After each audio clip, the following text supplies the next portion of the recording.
are doing multiplication. Multiplication. But hey, what is your fingers? Where are your fingers up in the air? Not Tulia, Tulia. Bado, Bado. So we're doing multiplication with your partner. Choose a number already and be ready. If you do this, this is a 0. This is not a 5. Sawa. And now that I've said that, I know some people will choose, don't do this. Now, don't do 0. So now you can't do 0. All right. In 1, 2, 3, turn. 4. 4. So that's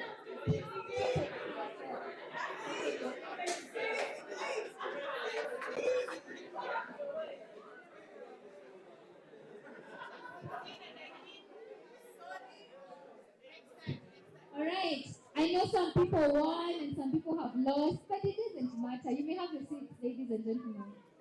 Please have your seats.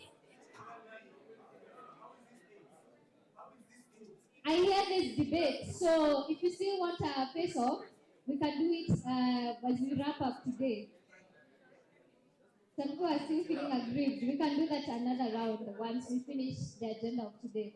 All right, welcome back again to Kenya Youth IGF 2023. The theme for Kenya Youth IGF 2023 is the Internet We Want, empowering all Kenyan youth. My name is Rebecca Wambui, but you can call me Becky. I am part of the Youth MAG, that's the advisory group that coordinated and mobilized this day. I'm glad to be here. Welcome very much. Thank you for your time and your presence. So if you allow me, I will go ahead and just give us the format of the day and what we are going to be doing. Our day today is going to be mostly a thematic moderated panel discussions. So we have invited guests and speakers who agreed to grace us with their time and their presence, and they're going to walk up here and be our panelists of the day, exploring different topics of the day. We have 2 panel discussions. One will be on social media and mental health. That is aligned to the global theme of Youth IGF on human rights. So we settled for mental health and social media amongst the youth in Kenya. The other session is going to be on capacity development in cybersecurity for the youth in Kenya. That's also going to be a moderated panel discussion, and we'll see our panelists and moderators in a few minutes. After that, we'll have, of course, after all those panel discussions, we'll have space and time for questions and answers. So if you have any questions as all these panels are taking place, please note your questions down. We are also live. So if you have people who could not join us in person, we could invite them to join us online and invite them also to write their questions so that our panelists could look at their questions and address them. We'd also ask you and urge you to tweet these events and tag us using the hashtag Kenya Youth IGF 2023, and you could also add there Kenya IGF 2023.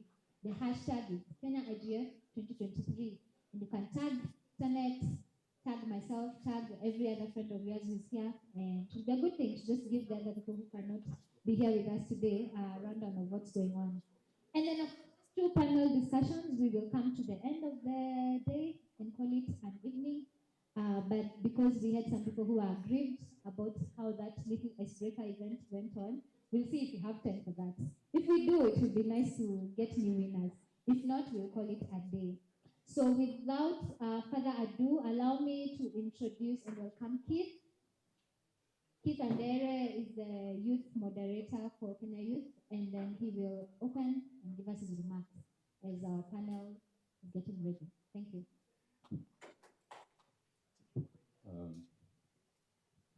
Thank you so much, Becky, and good afternoon, friends and colleagues. Maybe I should go and eat again. Good afternoon, friends and colleagues. I still don't feel like I am energized enough to speak. And this is my time to shine. When I grew up, I wanted to be a pastor. So please make it possible for me to still push those ambitions.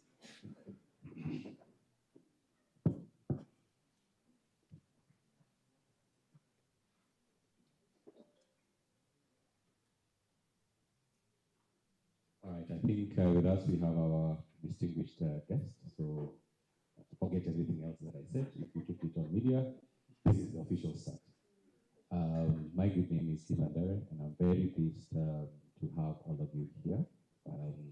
Formally, this is the 3rd edition of the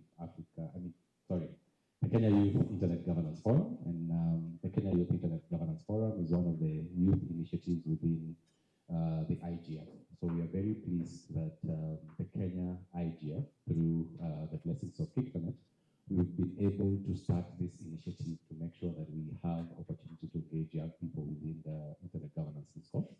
But most importantly, that this initiative is not just recognized by the Kenya IGF, but also by the IGF Secretariat. And the Kenya IGF have been gracious enough to make sure that this initiative is embedded as part and parcel of the Kenya IGF. And that's why even when we stand here, we are part and parcel of the Kenya IGF, and that's why we call it the Kenya IGF.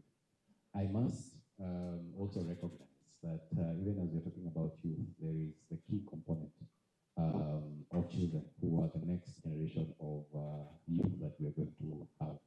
And we're actually in discussion that maybe next year we shouldn't have Kenya Youth Internet Governance Forum, but Kenya Children and Youth Governance Forum, because it is really important to have those young children be part and parcel of this conversation. And this year, I think it was last week on the 15th, we also had a session for the children, which we dubbed the Children IGF. And it happened, in the local mashinani in Busia. How many are from Busia County? Anyone? Now, next time we will take you there and try and, send this information and knowledge to those young people over there.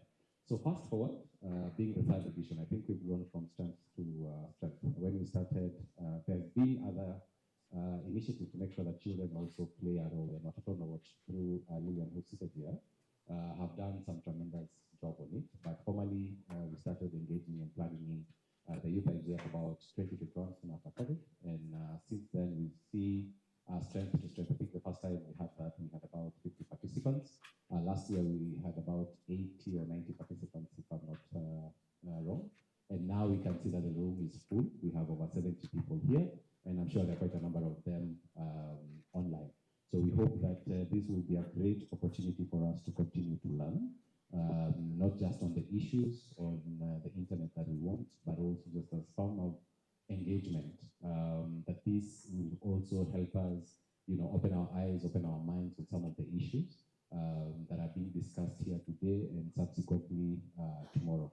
This does not mean that the Internet Governance Forum is an event, but it's a process. After the Kenya Internet Governance Forum, we have the East Africa Internet Governance Forum, and again, there is an opportunity for youth engagement around that. So it's being planned in Kigali, I think on the 4th and 5th of September.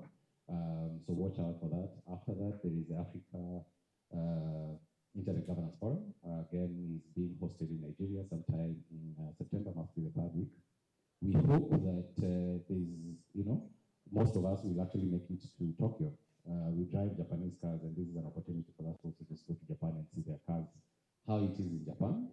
So the global IGF is happening in Japan, and also within the global IGF, we have the youth track. And we are very pleased that one of the colleagues from the IGF Secretariat is here. And we hope that they will tell us what are some of the opportunities now against Tokyo. How do we engage? How do we make sure that this is not just an event, but a process? So I'm really thankful to all of you who come, and we must say we are grateful, Gigi. Please pass our regards back to the Kiktanet trustees because you've made it possible. Look, how many young people are here? How many new voices are also here? We're also very pleased, to have the Senate ICT chair, who we can see is very youthful. We hope that we can also engage, not just with the Senate, but find a mechanism to engage with the young parliamentarians. I think it's very, very critical. Some of the discourse that we are talking and we are discussing touches on policy, and therefore, when a senator, we hope that this is a beginning of a journey that we can work together, not just with you, but your colleagues in the Senate and the colleagues in the National Assembly, to see that the Young Parliamentarians Network is part and parcel, of this kind of discourse that we're having. At Africa level, we have the Parliamentarians Network on Internet Governance, and we think that this is also some of the things we can do here locally. Maybe we have a lot of things that we can borrow from the Africa Parliamentarian Networks on Internet Governance. I would love to see the Kenyan Parliamentarian Network on Internet Governance so that some of these issues, as we are speaking, we are able to speak to the policymakers directly. So thank you so much, and we hope that you will send a tweet, you make a comment, and you'll contribute positively. Thank you so much. So I'm going to invite Gigi, who will also make just a welcome remarks. Thank you so much.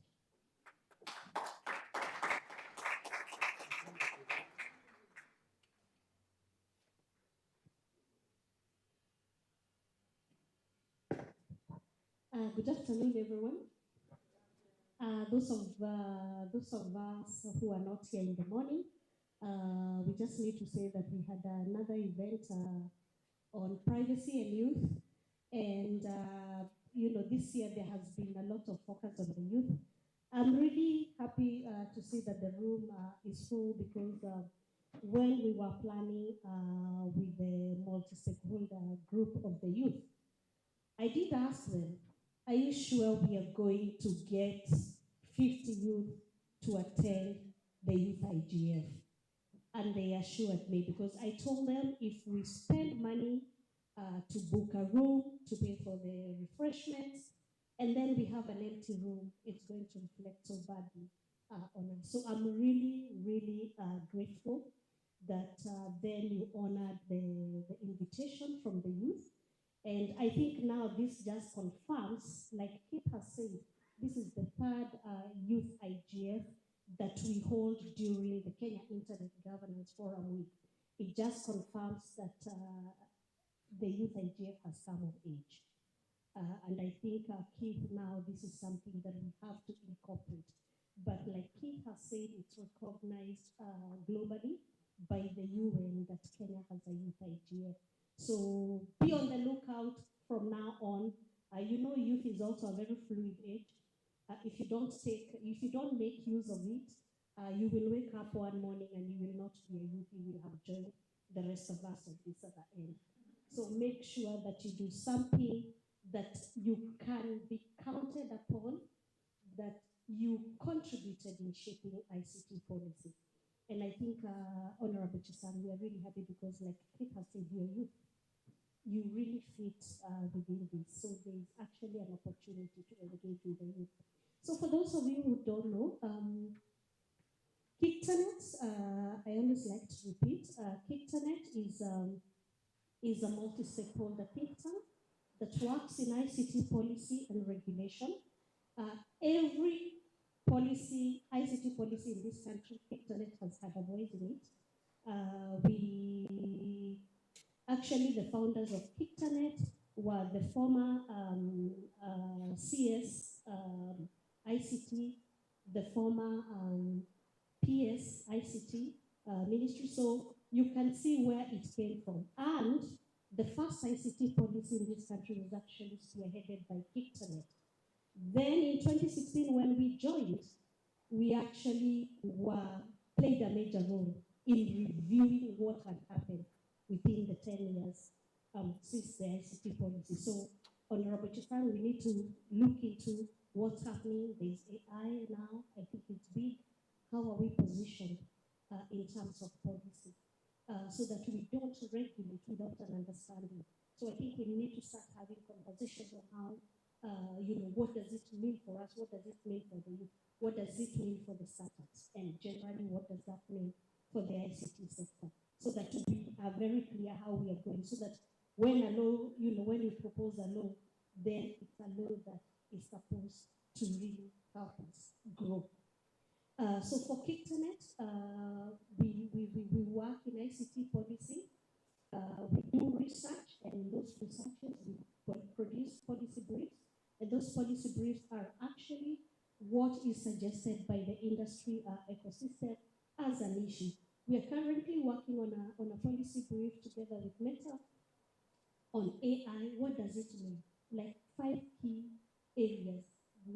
How is it going to affect ordinary people and what needs to be done? And then, of course, tomorrow evening, for those of you who will be joining physically and those of you who will be joining virtually, we have a session on AI in the evening with the big tech with people who have been working in AI. So, we are all looking forward to also listen to the refreshing ideas. So we work in policy advocacy. We do engagement, a lot of engagement. Some engagement, our engagement is multi-pronged. We will bring people together, for example, in this room, in a town hall. Sometimes we'll just bring thought leaders, 10, 15 people who are experts on an issue to articulate what are the policy concerns. Sometimes you have a bilateral. So, for example, if Meta, we have a concern with Meta, we have a meeting with them. If we have a concern with Safaricom, we have a bilateral with them before we can bring it back to the, to the town hall. And so it's within those conversations that the issue of a youth IGF came up, because there are people who came up and said, we want to learn policy making in ICT. How can we do it? And out of that, the first initiative that came up was the Kenya School of Internet Governance. Some of you have participated in that, where you go through a 3-week intensive training on how you engage in ICT policy making, and you do an exam. So you don't complete, you don't get the certificate. And what has happened is that we have become the school that is training people for the industry. So people have gone on to get very good jobs in the big tech, in the big companies. And I think they're giving the course a very good name. But the second thing is the youth IGF, where we said, we were asked, where are the youth in this conversation? And I remember asking the youth, what are you doing for yourself? Because they were asking, what are you doing for the youth? And I asked them, what are you doing for yourself? And I told them, you need to come, you need to sit at the table, you need to bring your voice, you need to be part of the negotiations, you need to be part of this cake. And I'm so glad, because that is what the first step that you do is to come into this conversation, and your senator is here to listen and to give you guideline on how you can engage. So you are very lucky that you have a youthful chair of the Senate ICT committee who will listen and listens. So out of that, Keith has given the process of the IGF. We start with the Kenya IGF, we go to East Africa IGF, the views that come there, we take them to Africa IGF, and finally this year, it is the global IGF will be in Kyoto. Some of you will be there because you will be active from here. I can tell you the secret is to be active in these conversations.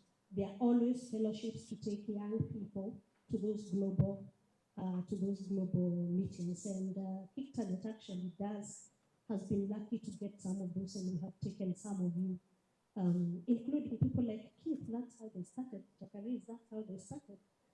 They've become very active, so they're actually now part of the network. So this year, Honorable Chesang, we also hope to have you in Kyoto articulating the views of Kenya. Let me tell you one secret. This country has bragging rights when it comes to ICT policy. We brag a lot. We were the first money, mobile money. We were the first. We are exporting Ushahidi. We are the first in this. We are the first in this. So the last National Assembly Committee, I think the last IGF before COVID, Honorable KJ and a very big team were part of the IGF in Berlin. And they were very, because they were saying, we are among the first to have a data protection law. We are among the first to have a data, a cyber security law. And now today, I want to say that the Kenya IGF is actually the pioneer IGF in Africa.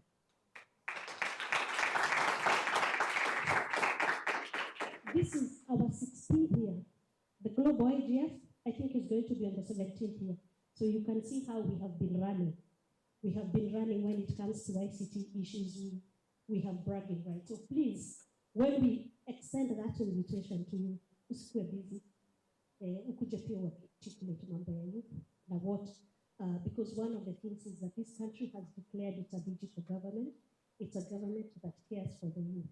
So I think there are many opportunities to, how do we sync those two? How do we make sure that we take the opportunity of a digital government, and how do we bring more youth on board to benefit from this digital government? There are many issues. we have very bright youth in this country. They are behind so many startups. But somewhere along the way, because they do not understand the policies or the laws, somewhere they lose their IP, intellectual property rights, and it goes to other companies, or some of them have been pushed out of their startups. So how do we build an ecosystem that supports youth innovation? And that's why we do not need regulation that cutting the start. So it's a debate, it's a conversation. We usually have no hard and fast answers, but we must converse. So I just want to wish you a very fruitful Kenya Youth IGF, third edition. Okay? Third edition. Clap for yourselves. Because it means next year it's going to be big. And then during the fifth IGF, Keith, some of you will be transitioning now to join us on this other side. So we'll be expecting some of these people to also now be taking on the leadership and actually guiding the youth IGF. So asanteni sana, and at this point I want to invite Desmond Mushi from Meta, who will do the honorable thing to invite.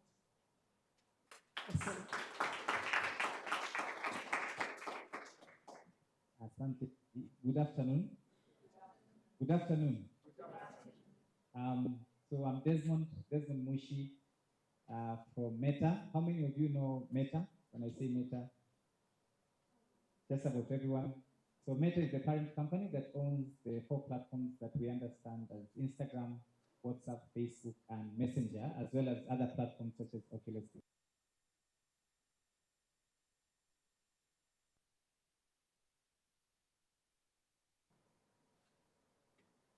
Sarah, just stand up so that people might see. Sarah is my boss. She keeps me in town. But we work in what we call the public policy team in the Eastern Horn of Africa. So we cover 8 countries. The normal East African countries, as you know them, but for Burundi, because it's French speaking, as well as countries like Ethiopia, Eritrea, and Somalia. Somalia is not yet within EAC.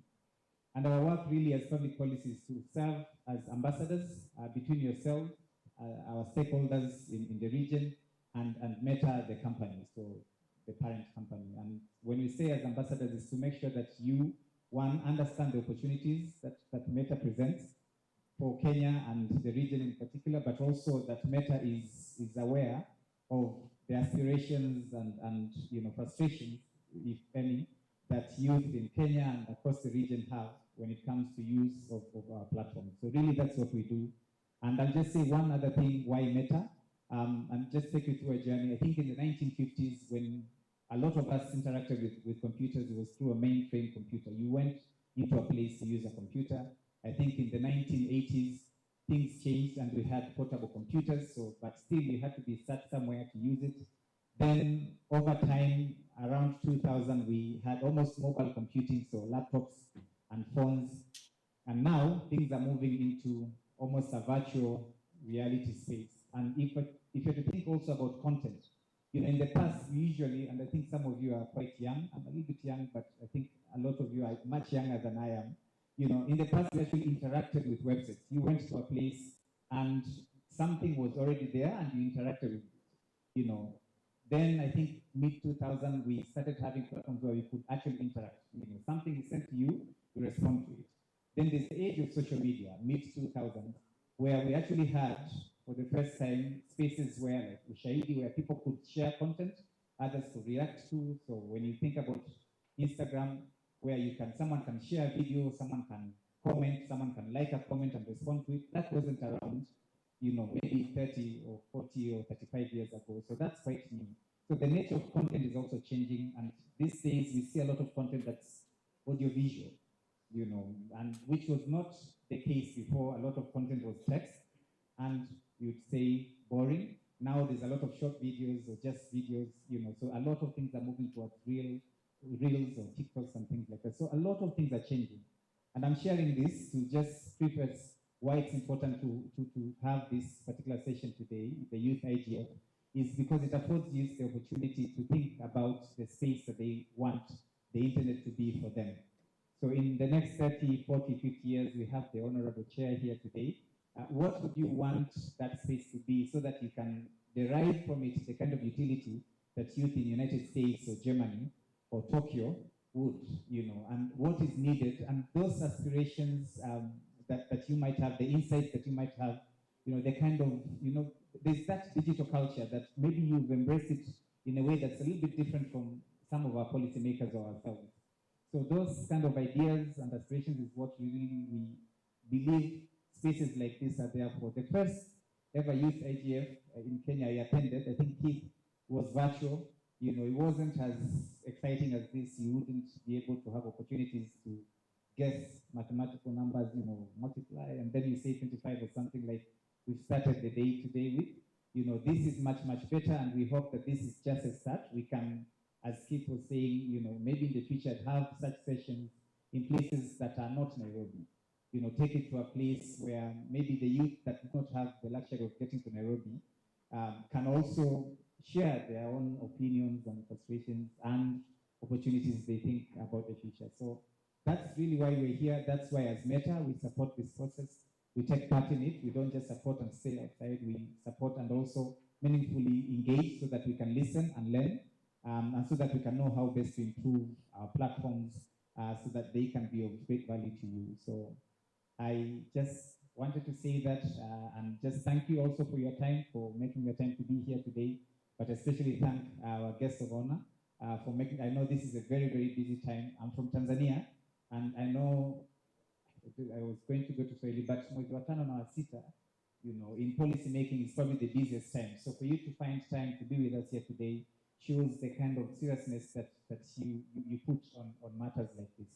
Kwa hiyo asanteni sana, nashukuru kwa kuja, na labda nishukuru muda huu kumwomba mheshimiwa mgeni rasmi aweze kufika na kusema maneno machache. Karibu sana mgeni.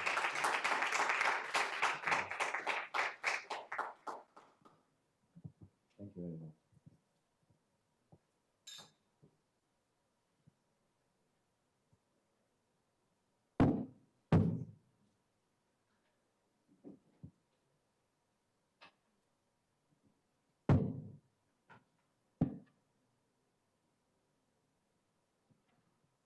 So, thank you very much.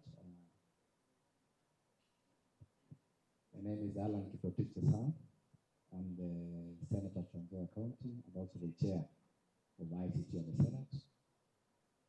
First, before I read my speech, I just want to really thank the organizers of this event. This is a very good initiative where you have engaged the youth.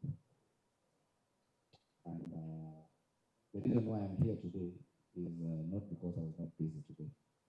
Actually, there's a very important conversation going on in the Senate as we speak. And the majority whip has been calling my phone from 2:30. That is the time of report at the chamber. But I'm here because I am really passionate about the growth of the youth. I was told that today is a youth day. And that is why I'm here, because I'm a youth. And I'm also here because I was told there's something to do with our children. I'm also a father of a 7-year-old handsome young man. So I'm here because I'm here because I want a better place for him tomorrow. So this is actually why I'm here. So I will go through my speech briefly because of time. I have to rush to the Senate. I maybe have a 10-15 minutes plenary session just for us to interact. And then I think I'm very sure that we'll have more of this session to discuss and make sure that we engage amongst ourselves, the youths, and see how we're going to go forward. The other reason why I'm here is I'm also an IT expert, and ICT is one of the reasons I'm here. ICT is one of the reasons I've made a few coins from. I am a chair today not because I was chosen by the president to be a chair of the ICT committee, but because I'm really also passionate about ICT, and I've actually committed myself that I will make sure that I reach as many youth as possible, just to make sure that I also share my knowledge, interact with the youth for the benefit of our future. I'm really proud. All of you are really proud of Internet and where you are today. And you know where the government or maybe the world is going. We are all going digital. And this is where I want us to go. This is why I'm here, because I can assure you that I will support you guys, because in 2037 or maybe in 2040 something, I don't want the campaigns to be online, because it is very expensive to campaign in Kenya.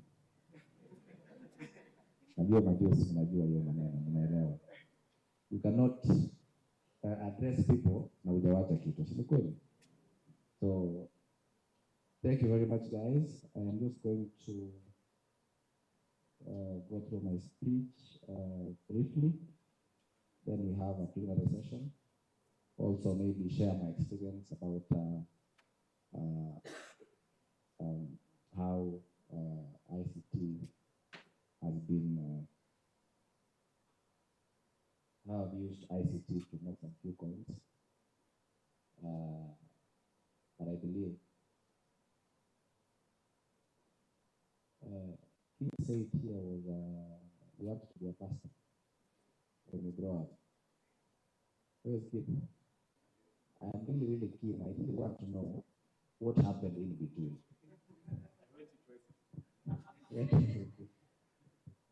Anyway, thank you very much. So it is my honor and privilege to be part of this inaugural Internet Governance Forum. This forum provides an ideal platform to discuss policy issues on Internet governance. This includes Internet sustainability, robustness, security, sustainability, and development. Today's event aims at serving as an interactive discussion platform for organized youth participation from all stakeholders groups to bring up their ideas and concerns. Allow me, therefore, to congratulate you for honoring the invitation and making time to grace and participate. It is commendable to witness an impressive turnout of participants, a testament of our commitment towards promoting, protecting, and improving Internet governance. Technology is an ever-evolving field that has seen the use of artificial intelligence in carrying out tasks, and the rise of e-money through the use of cryptocurrency. The youths have leveraged on emerging trending technology and have engaged in dealing in cryptocurrency, forex trading, content creation, software development, and even online writing. Ladies and gentlemen, the government of Kenya, through the Ministry of ICT and Digital Economy, has enacted several legislations that govern the ICT sector. The Data Protection Act is an act of parliament that regulates the processing of personal data within this act. Within this act, it established the Office of the Data Protection Commissioner, which regulates the processing of personal data and provides for the rights of data subjects. The Act of 2019 has subsequent regulations that restrict further processing of data to third parties, has security safeguards to protect personal data and ensure that data controllers and processors uphold data quality, which I think Peter was also part of making this policy as well. Ladies and gentlemen, Kenya's national ICT policy, the broadband strategy, and the digital economy blueprint, among other policy documents, brings out the government's commitment to digital inclusion. The goal of digital inclusion is to increase everyone's access to and usability of ICTs, with a focus of increasing participation among women, youth, PWDs, the elderly, people from lower socioeconomic groups, rural communities, vulnerable individuals, and Kenyans' minority and marginalized populations. The dramatic increase in use of mobile apps such as Jumia, Bolt, Glovo, Uber Eats in Kenya in recent years has linked self-employed informal sector workers such as border borders with thousands of potential customers, bringing them into digital economy. Ladies and gentlemen, the rise and use of technology has led to an increase in cybercrimes. This has necessitated enactment of legislation so as to curb online misinformation. The government, through the Ministry of ICT and Digital Economy, has put up the Computer Misuse and Cybercrime Act to address on issues related to cybercrimes. The National Cybersecurity Strategy 2022 also provides a framework aimed at building a safe and secure cyberspace. Ladies and gentlemen, the UN Secretary General's proposed Global Digital Compact has its first principle to connect all people to the internet, including all schools, in line with the initiative the government has rolled out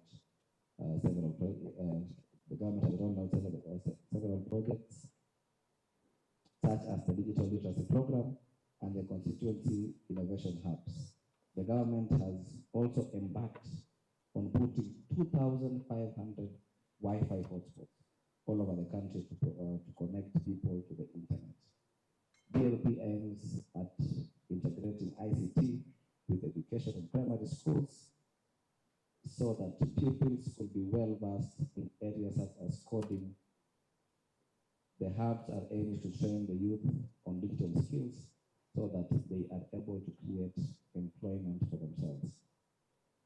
In conclusion, I am proud to announce the remarkable achievements of the government of Kenya in its pursuit of digital empowerment and inclusive internet governance. Through initiatives like the Jitume program, we have witnessed significant progress in bringing the digital divide and equipping our youth with the necessary skills for success in digital era. The digital era to date, the Jitume program has deployed 6,021 devices as we speak. It has established 69 Jitume labs and launched 21 sites, providing accessible digital infrastructure across the country.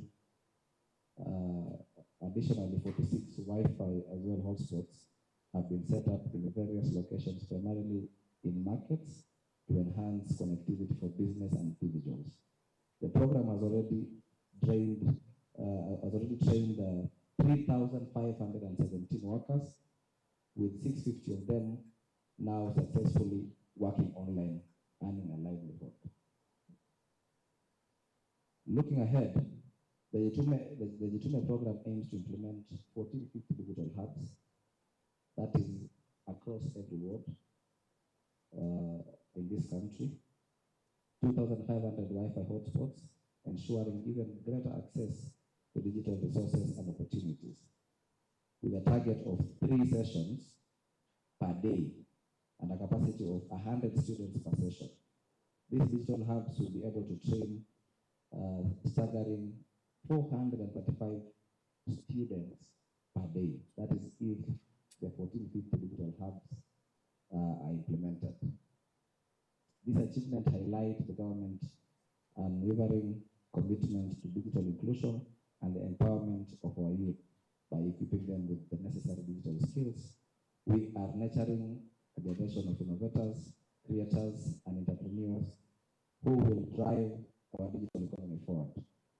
The government is also aware that the youth have embarked on making a living through various social media platforms such as TikTok, which I'm sure 99% of you are on TikTok, and YouTube. YouTube content creation.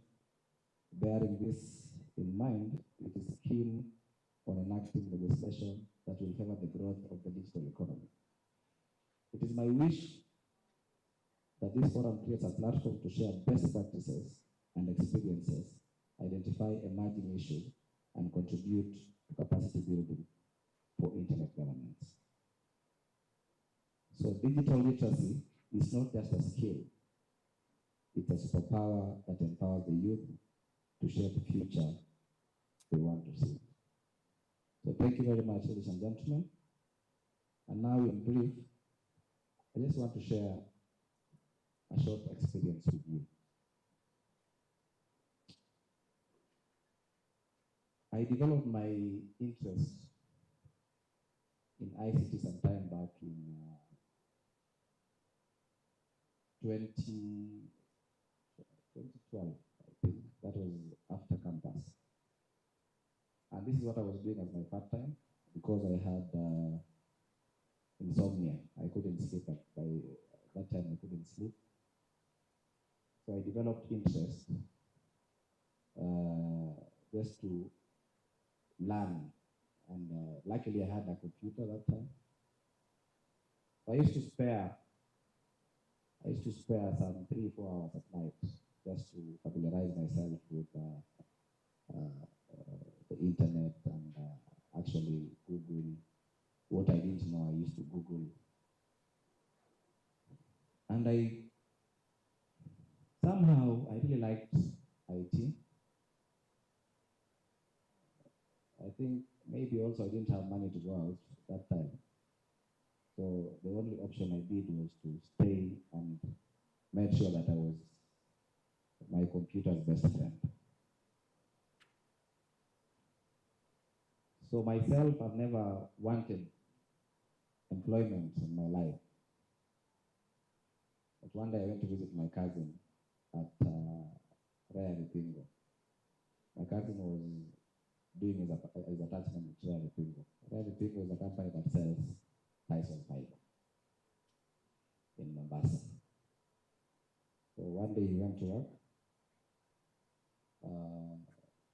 I used to stay in the house the whole day. When he was a marketing manager there.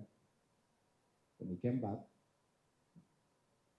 he was still trying to market the Tyson fiber with his laptop, with the Raya Lipingo website. So I saw what he was doing. I was trying to learn. Even him, he was looking for customers online. And it's a very big company. So I learned something because there was no walk-in client. There was no one who was coming from abroad to come and buy the house. So I learned something about this, and I also tried marketing Tyson. You know, he's like, you know, if you bring a client, we give you commission. So I'm like, where do I get these clients? So I tried doing my own research and just trying to find out how do I get a client? How do I get a client to talk about Tyson? That time I don't know anything about Tyson. I don't know what it's used for. So I tried to get ideas. I went to the Raya Lipingo website, checked what Tyson is used for, which countries would want the Tyson fiber. So when I went to I tried marketing the Tyson everywhere. Even I went to Facebook, started marketing Tyson, and my classmates would ask me, what do you want us to do with Tyson? Because I don't have any international, that time, no international friends on Facebook, and Facebook was still new, blah, blah. So I came back to Nairobi, tried making my own research. How many of you know B2B platforms here? You're all aware. How many of you have benefited from this platform? No one. Okay. How many of you know any dating site here? I can see all the men smiling here. You know, I once owned a dating site here in Kenya. And I saw many of you joining this platform because I was at the back end and I was looking at, you try to hide your face, your number, you try to hide your vote, but the numbers inside are yours. So I know 90% of the people inside this house at least have gone to Tinder, have gone to, I can see you're saying it. You have gone to those sites. But let me shock you. The moment you log into those sites and just scroll and look for someone in those sites, there's someone making money. Are you aware? If you check out Tinder, the Tinder app now, it is worth $42 billion as we speak. I once tried opening an app here, dating site, and I made few coins. But it does not mean I was participating in any anyway. But I made few coins because so many people joined the site, and I managed to make some few coins with the app and the site. So anyway, what I'm trying to say is that what we don't have is the knowledge, the literacy that we're talking about here. Because as you speak, I can assure you, eventually, I joined all the B2B sites. If you've heard about Alibaba, if you've heard about TradeKey, if you've heard about China Global, if you've heard about, even Junior is our Kenyan B2B site here. Opened a company called Agro International Limited. That was in 2014. I didn't have any office. I had a very good website, more than that of Rea Vipingo. Posted their photos.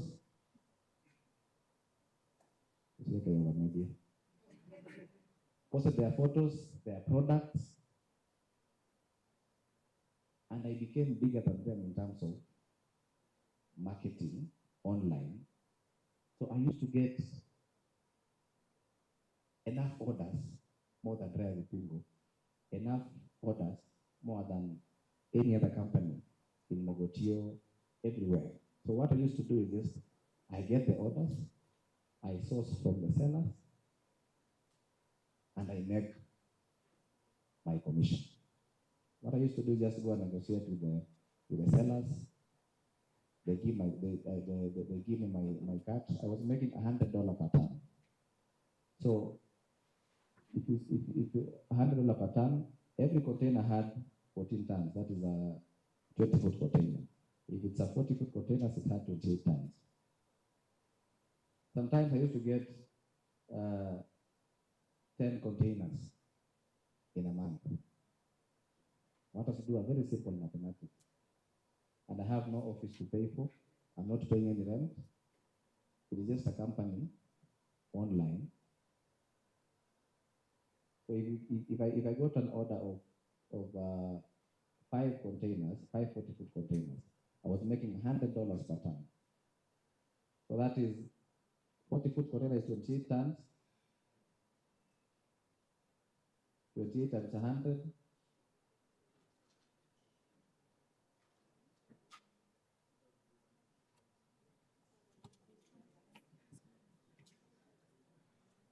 What's happening?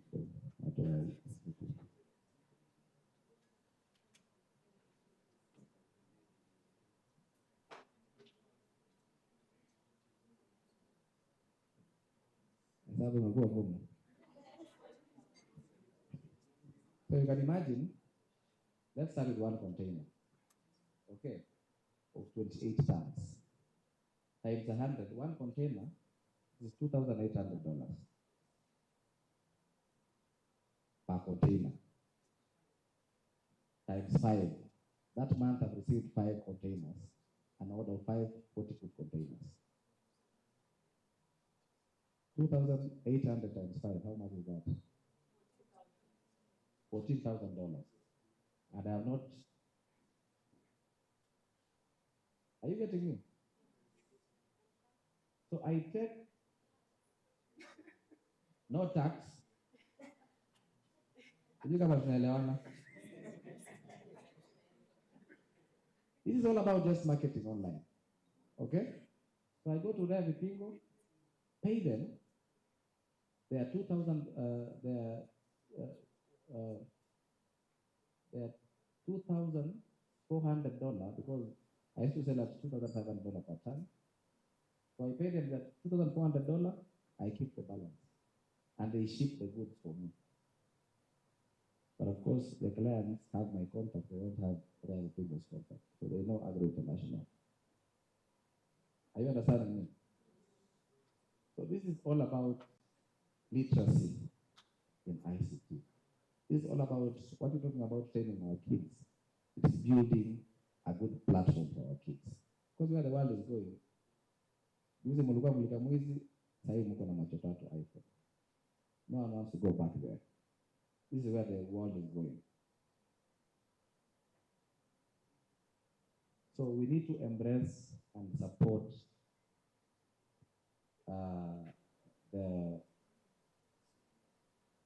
we need to embrace and support what KPNet is doing. And me, as Alan Tesan, who is a youth and also the ICT chair at the Senate, I can always assure you that I will always be present in terms of any policy that you want to make, in terms of any legal framework that you want to make. Because as I told you, I am here and I'm so passionate about this. I care about our future. So I can assure you that anything that comes within my committee will always have my support. I can assure you that the class, what's the class called again? KESI, Kenya School of Internet Governance. I can assure you my committee will be the first students, or not first students, so that we can all learn and make sure that we take this country forward. So there are so many other things that you can do online. As we speak, I am developing. How many know? How many played the Grand Theft Auto here? You did. Good. So now what I'm doing, I'm developing a game. It is like the Grand Theft Auto of Nairobi. It is at 80% as we speak. If I had time, I would have shared. I would have just shared a small video here, but because I think you have a platform that we can always talk and engage. So that is gaming as well, and I'm developing that game. I'm literally 70-80%. The visual is perfect as we speak. You can see Nairobi as you drive around. You can see Kimathi Street. You can see Koinange. You can see the Parliament buildings. You can see. Now I'm trying to do the expressway because I started doing this I think like 4 years back. So now I'm incorporating the expressway in the game, and very soon it will be out there. And I can assure you, I'll make a fortune in that. So I think we need to engage more. We need to have more of these platforms to share ideas, so that tomorrow we grow together. So what the government is doing now, if this is going to work, and I know it's going to work, most of these 69 digital hubs have been present in all their openings. At least 55 have been present. This 28th, we are going to open. We're going to open more hubs in Trans Nzoia and Elgeyo Marakwet. And this is really, really benefiting the youth. We are doing 100 computers in every digital hub. We are training 100 kids in the morning, in the afternoon, and in the evening. That is 300 youths in the villages. And the best thing about this, apart from this, whatever I'm talking about the marketing and other,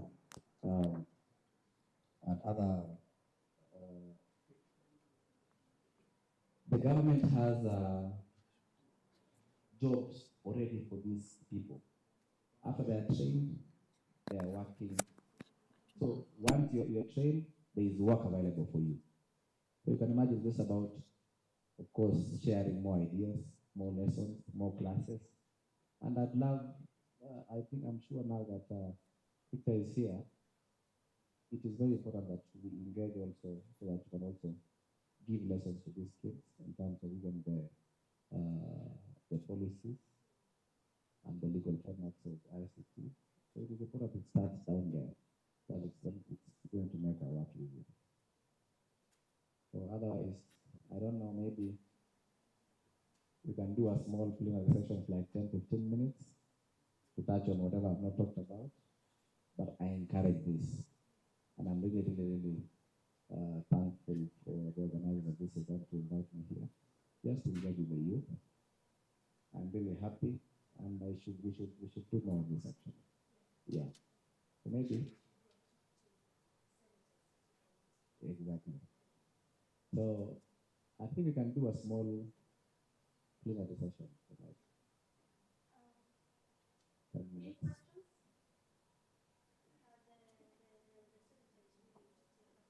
Keith has a question. And keep limiting total pastor.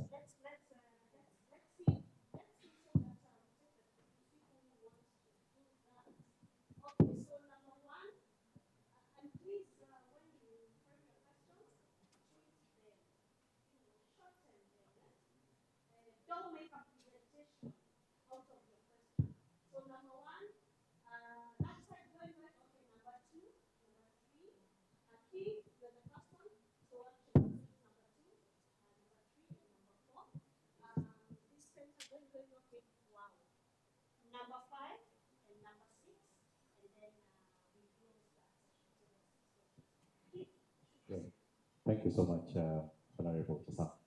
First of all, I'm pleased that when Kijana invited from Trans Nzoia, and not to be biased, that some of the hubs that you're talking about, are actually being going to be placed in Trans Nzoia and Elgeyo Marakwet.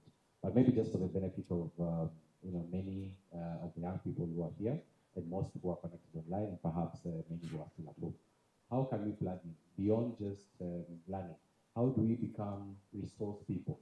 Into this kind of platform? How can we participate also co-creating content that can be used for learning? I think it's time that we create local content for the local use. Thank you so much.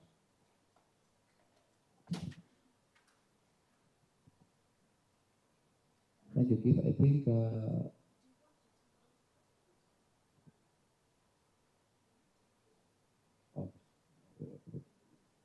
or 3 is fine.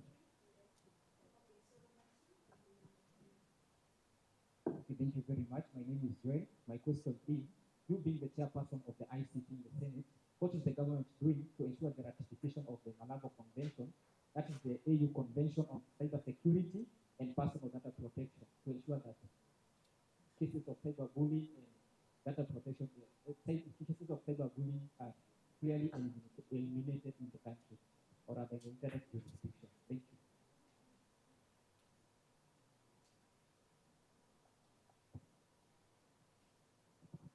Thank you very much, Honorable Senator. This is Michael Mumbo from Editap Africa, Italy to be specific. What are some of the initiatives that the Senate is putting in place to support teachers? By this case, I meant teachers who are supporting primary school kids, especially with the introduction of ICT in the new curriculum, the CBC. What are the conversations around supporting this? I'm glad when you mentioned about reimagining Nairobi, building this team around Nairobi.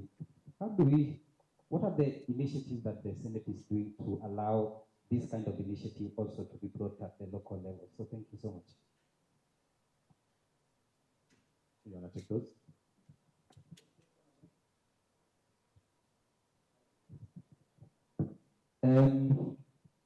My question was the initiative that the Senate is putting to support teachers who are working with children, especially in the ICT curriculum. In this case, I'm referring to the coding concept that is introduced at grade 4.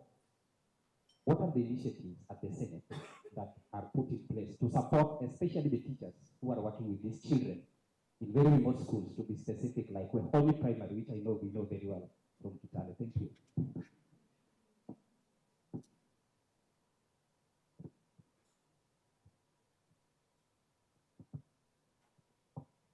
So let me just take those three first, then we can finish. What people asked about the youth involvement in this. I think, let me just say, this is off record, but I think that is why we are here. Let me say that is why I am the chair of the ICT, whereby we also want to involve the youth in what the government is doing. And how are we going to do this? Using these kind of platforms to make sure that we fit into these temples of the government. If we have this kind of forums and engage, and share ideas, and as I told you, I'm here to support in whatever interactions we have, whatever agreement we have here, whatever policies we want to make. This is the kind of platforms that will make us or make the youth be part of this initiative of the government association, or make us be part of the government. So I believe the youths to be men, and let us be the pioneers. If we have 50 or 100 youths seated on this hall today, I can assure you, as we speak now, I don't care what will happen if I was supposed to make a vote at the Senate. What I know is what I'm doing here is something that's going to benefit the youth. You understand? So since we wanted to be the Tuma, I am sure we will be in that table to make these policies, and the government has to listen to us. So I know I'm doing the right thing. But if I go back now and the session is over, my heart is at peace because I know I'm here because of youth issues and how they're going to be involved in the government. So I will not, this is the right direction. There is no other direction. And it's an advantage that I'm here as the chairman of ICT. I can bring all these people, all the stakeholders on the table and say, listen, this is what the youth want, and this is the policies we need to implement to improve the youth in whatever we are doing. I think we are together on that. In terms of we talked about data protection. Sorry? I think that one falls under this. Now we need to have a conversation with the Office of the Data Protection, right? I think it falls under that, and that is why I'm sure Kita was involved in forming these policies, and of course mine is to implement them, which of course involving all the stakeholders and make sure that we engage them to make sure that we respond on those kind of issues. So number 3 asked about how the Senate is supporting our teachers. I think we are all aware there was a program by the government since the Kibaki regime of the tabs to our children. What we need to ask ourselves is that project failed, that initiative. And it's a very good initiative. It's a perfect initiative. That is exactly why we need to ask ourselves. Now, do you know why that project failed? And I can assure you, 3/4 of this country, 3/4 of the schools have the tablets in their schools. Now, the government was very quick to supply and provide these tablets to our schools. But what happened? The teachers had no knowledge even to open or maybe to operate a laptop or a computer. You understand? So there was no way they could even teach these small kids on how to use this, to use the tabs. So 2 weeks or less than a month ago, if you follow me on my social media, you'd see my committee sitting down with a company called Benton. And we are trying to engage them on how they can assist, educate our teachers to pass the knowledge to our children. They are doing the same in Tanzania. They are doing the same in many other African countries. And we've asked them to do a pilot here in Kenya so that we see whether that can assist our teachers, because the tablets are there, but the teachers have no knowledge even to operate these tablets. So that's what they said that we are already doing, we are already on that. So we have engaged the Ministry of Education, we have engaged the Ministry of ICT to consider this company, Benton, or any other company that comes with good skills to help our teachers. So I think we are on that. Thank you. Three more. Thank you, Honorable Cheta, for the presentation. My question is, artificial intelligence is taking the world by storm, and with it presenting many opportunities as well as unprecedented challenges. As lawmakers, are there any discussions happening on policy and regulatory terms? Thank you.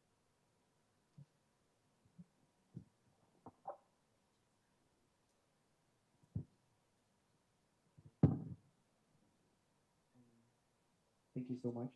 My question is what is the Senate maybe trying to do to ensure that people understand much about content creation, because there's a lot of misinformation and disinformation. Now, still on the same, is there anything that you, maybe as the chairperson of ICT in the Senate, or maybe the Senate, doing to work with young people in terms of awareness on content creation, or any youth initiative being formed to try and teach young people, and also, I don't say old people, but the rest, about content creation, because there is a lot of misinformation, disinformation that's maybe going around. So thank you. All right. Thank you so much, Honorable Alan. So my question would be, the previous government and the current government has made it clear that they have a priority in bridging the digital gap, at least for children, that is, right? I mean, we've seen provision of internet, the devices we've been talking about. But now, my question now would be, exactly what is the government doing to make sure that digital innovation is actually being, let me use the word responsive, because we are all innovators, like here on the table, we're all innovators, we have our different activities, different projects, but we end up looking for international NGOs, different governments, different institutions to sponsor us and to fund our projects instead of partnering up with the national government, projects that will develop our nation, projects that will fix issues that are actually going on in our country right now. Digital problems, digital solutions are it, right? And it is almost impossible to reach a government funder or government institutions that are actually willing to fund us. My question would be, you are a digital entrepreneur. How would we be able to access a committee? How would we be able to get funding for our projects, our different innovations? Right now we have a project, so just marketing. How would we be able to reach you guys, just like get funding access to it?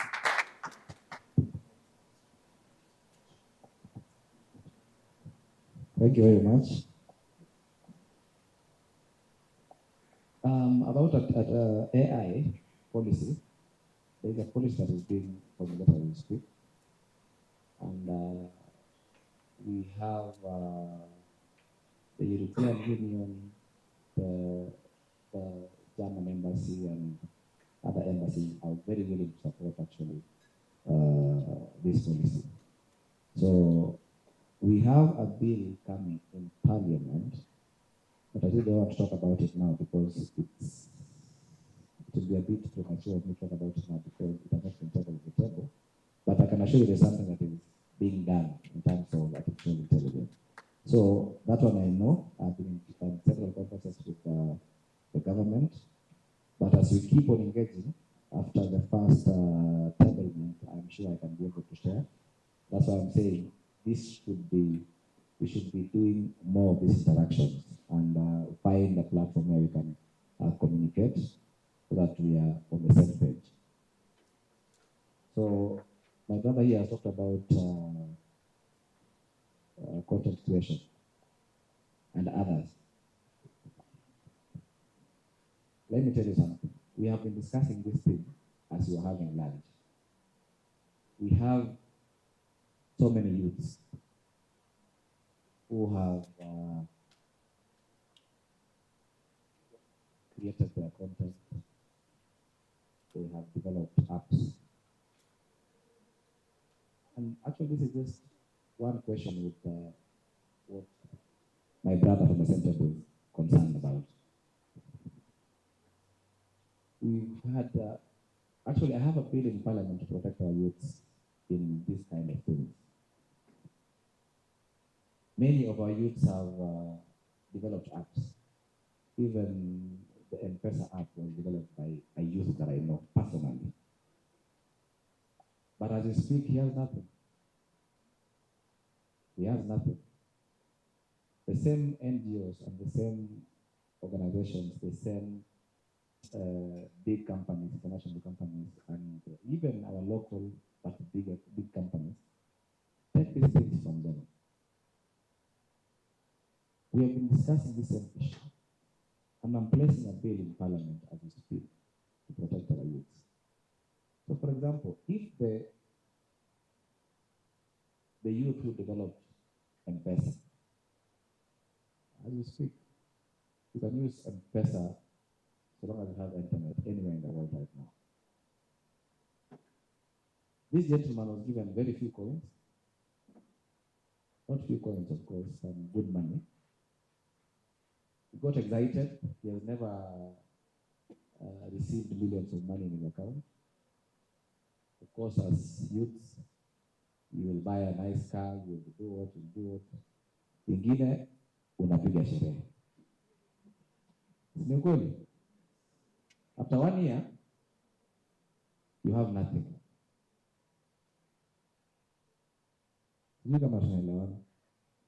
After 1 year, you have nothing. And umepiga sherehe, umewachana na your skills, your computer, now you're busy doing other things. Even the knowledge sasa imekupita, there are new things coming. To sit down and develop another app and sell, it's very difficult. So what is my bill saying about, of course, these content creators and all these youth who can develop these apps? Is that even if you find an international company or NGO that wants to buy your app or whatever you developed, at least you remain with 30% of whatever you developed. So you can, for example, if the M-Pesa guy had 30% until now, yangekuwa anakula mpaka saa hii vitu yake hata kama ana ingine. So I think with your question about how can you reach us? First, what I want to request you is that don't take me as the government. That is number one. Take me as a fellow youth, that we are here to help each other and develop policies that will be of benefit to us. Sasa mimi ni implement, sisi ni discuss, come up with a policy, and for me I implement. Ukinichukua kama government, utaweza kuniuliza mambo ya finance bila hata na hapo siko sasa.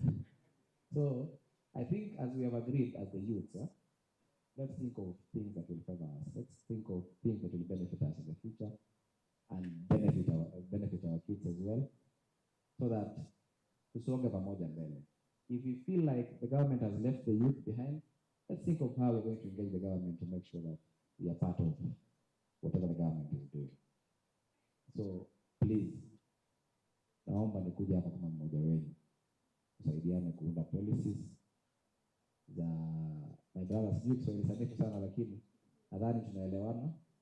Tusaidiane, not even Kenya but East Africa, a policy that will cover all of us.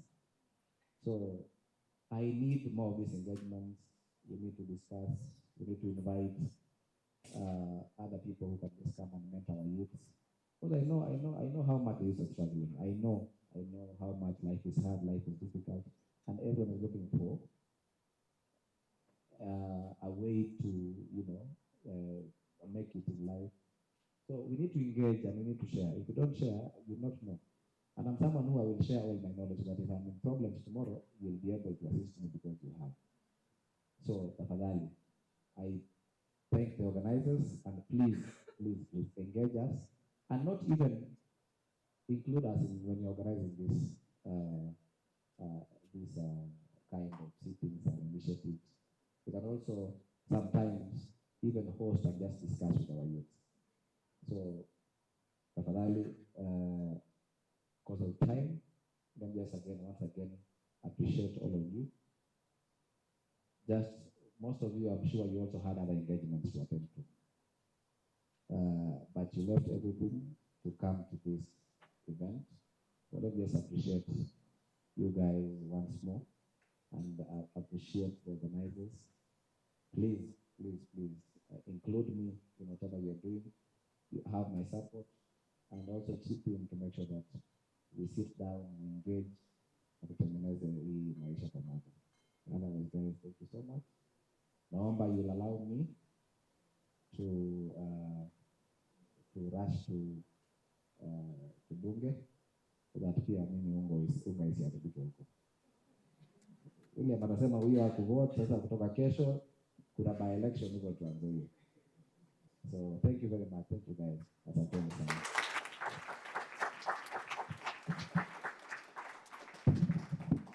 Thank you very much, Mheshimiwa. Clearly, we need another day with you and the youth because we have so many more things to talk about. Thank you for your time. And everyone else, thank you for engaging and for your questions. Now, we would like to transition into the first panel of the day. So allow me to introduce this panelist. For capacity development in cybersecurity, Dr. Bright Gamedi, who is the cybersecurity lead for Mara. Dr. Bright, karibu sana.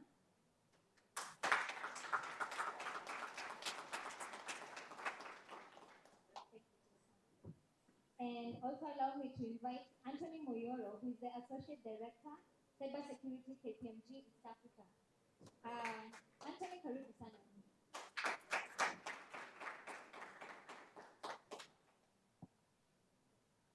And the moderator for our session will be Linda Gishori. Karibu, Linda. Right.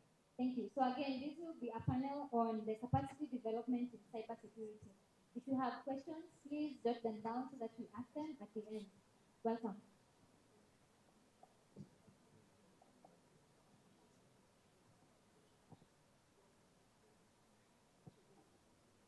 Good evening, everyone.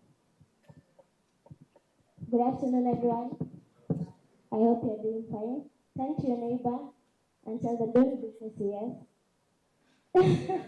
Don't be so serious, you're just beginning. Okay. So our session today is going to be on cyber capacity building in cybersecurity. Our esteemed panelists are Dr. Bright Gamedi, a cybersecurity lead at Mara. We also have Fresha Kilonzo, a cybersecurity engineer, who is also an information security engineer and a mentor at Tech Startup. So I'm just going to give them a chance to introduce themselves, tell us more about what they do, and then we're going to head to the questions. Welcome. Good afternoon, everyone. Afternoon. I believe everyone has had something to eat, right? So my name is Fresha Kilonzo, cybersecurity community lead here in Kenya, running a community called Hack the Box Kenya, and part of the Africa Hackon community. I'm also a cybersecurity engineer at CyberGuard Africa. I'm a cybersecurity mentor at Techstars Nairobi. For those who don't know about Techstars is more of a hub, startup hub, whereby guys go and come up with new ideas, new developments within 54 hours. And I help in terms of mentoring in terms of cybersecurity and giving guidance on matters of cybersecurity. Hello. The last time I heard him ever introduce himself, it used to be one line. This is good too. So funny enough, we've never been on a panel together because either I'm the one presenting or he's representing me. So it's quite interesting to be on the same panel. Let me get closer here.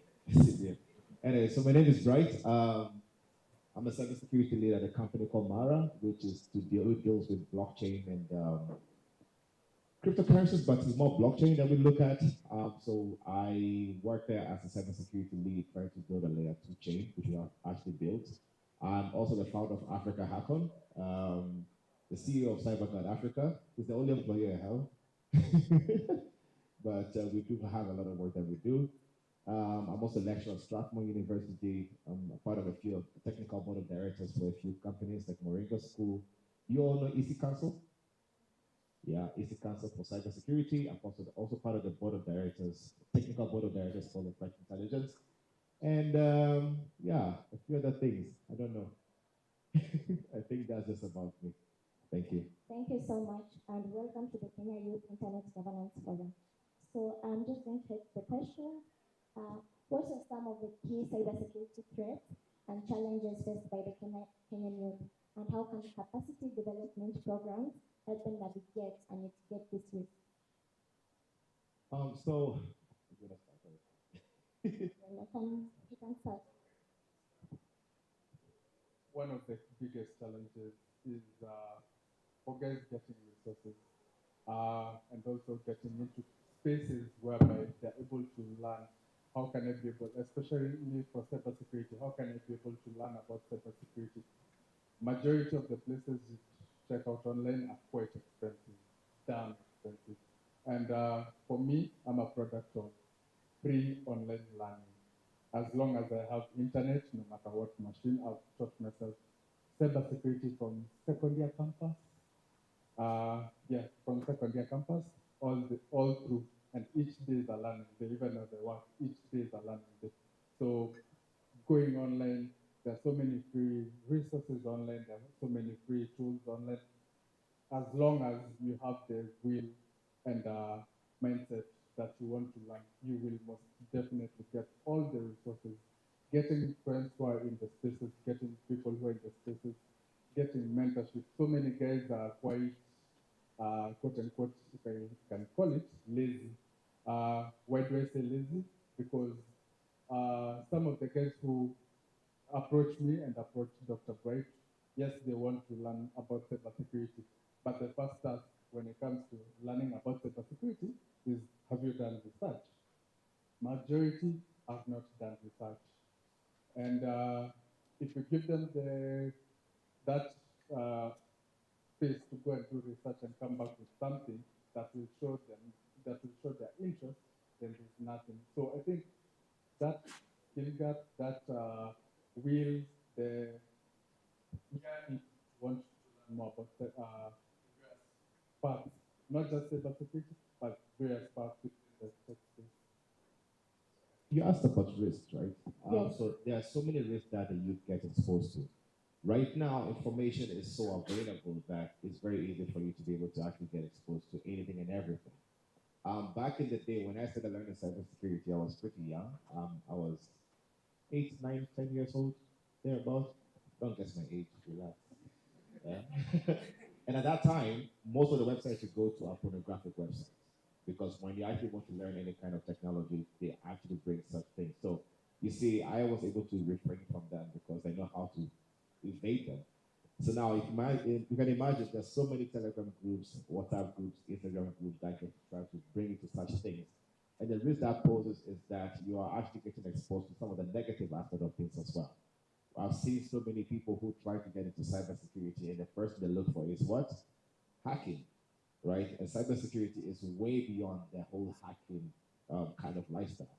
So that's some of the risks that I see, and I think some of the capacity development programs that we see is being able to make sure that they learn the right way, get access to free resources, but the right resources as well, to be able to make sure that you actually learn the right way and be able to actually avoid some of those exposures that you actually potentially going to get to.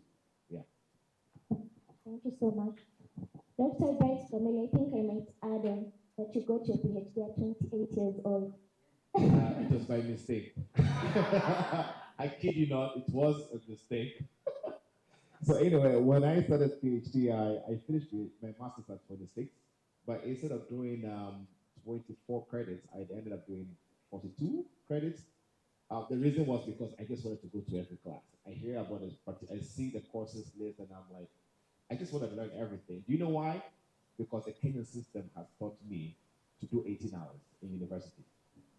Are we together? So you're used to pressure where they are not used to that kind of a pressure for courses in the master state. In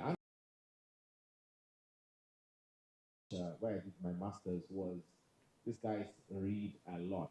So they usually do less hours, but focus on those particular topics that they learn everything and become really good.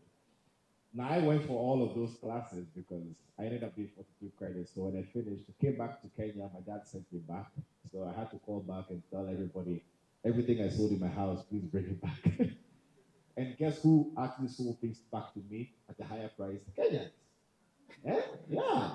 Kenya sold things back to me. So anyway, I went to do the PhD, and the PhD required me to do 36 credits, but they reduced me to 30. I was only meant to do a maximum of 6 credits a semester. I was a rebel. I did 10.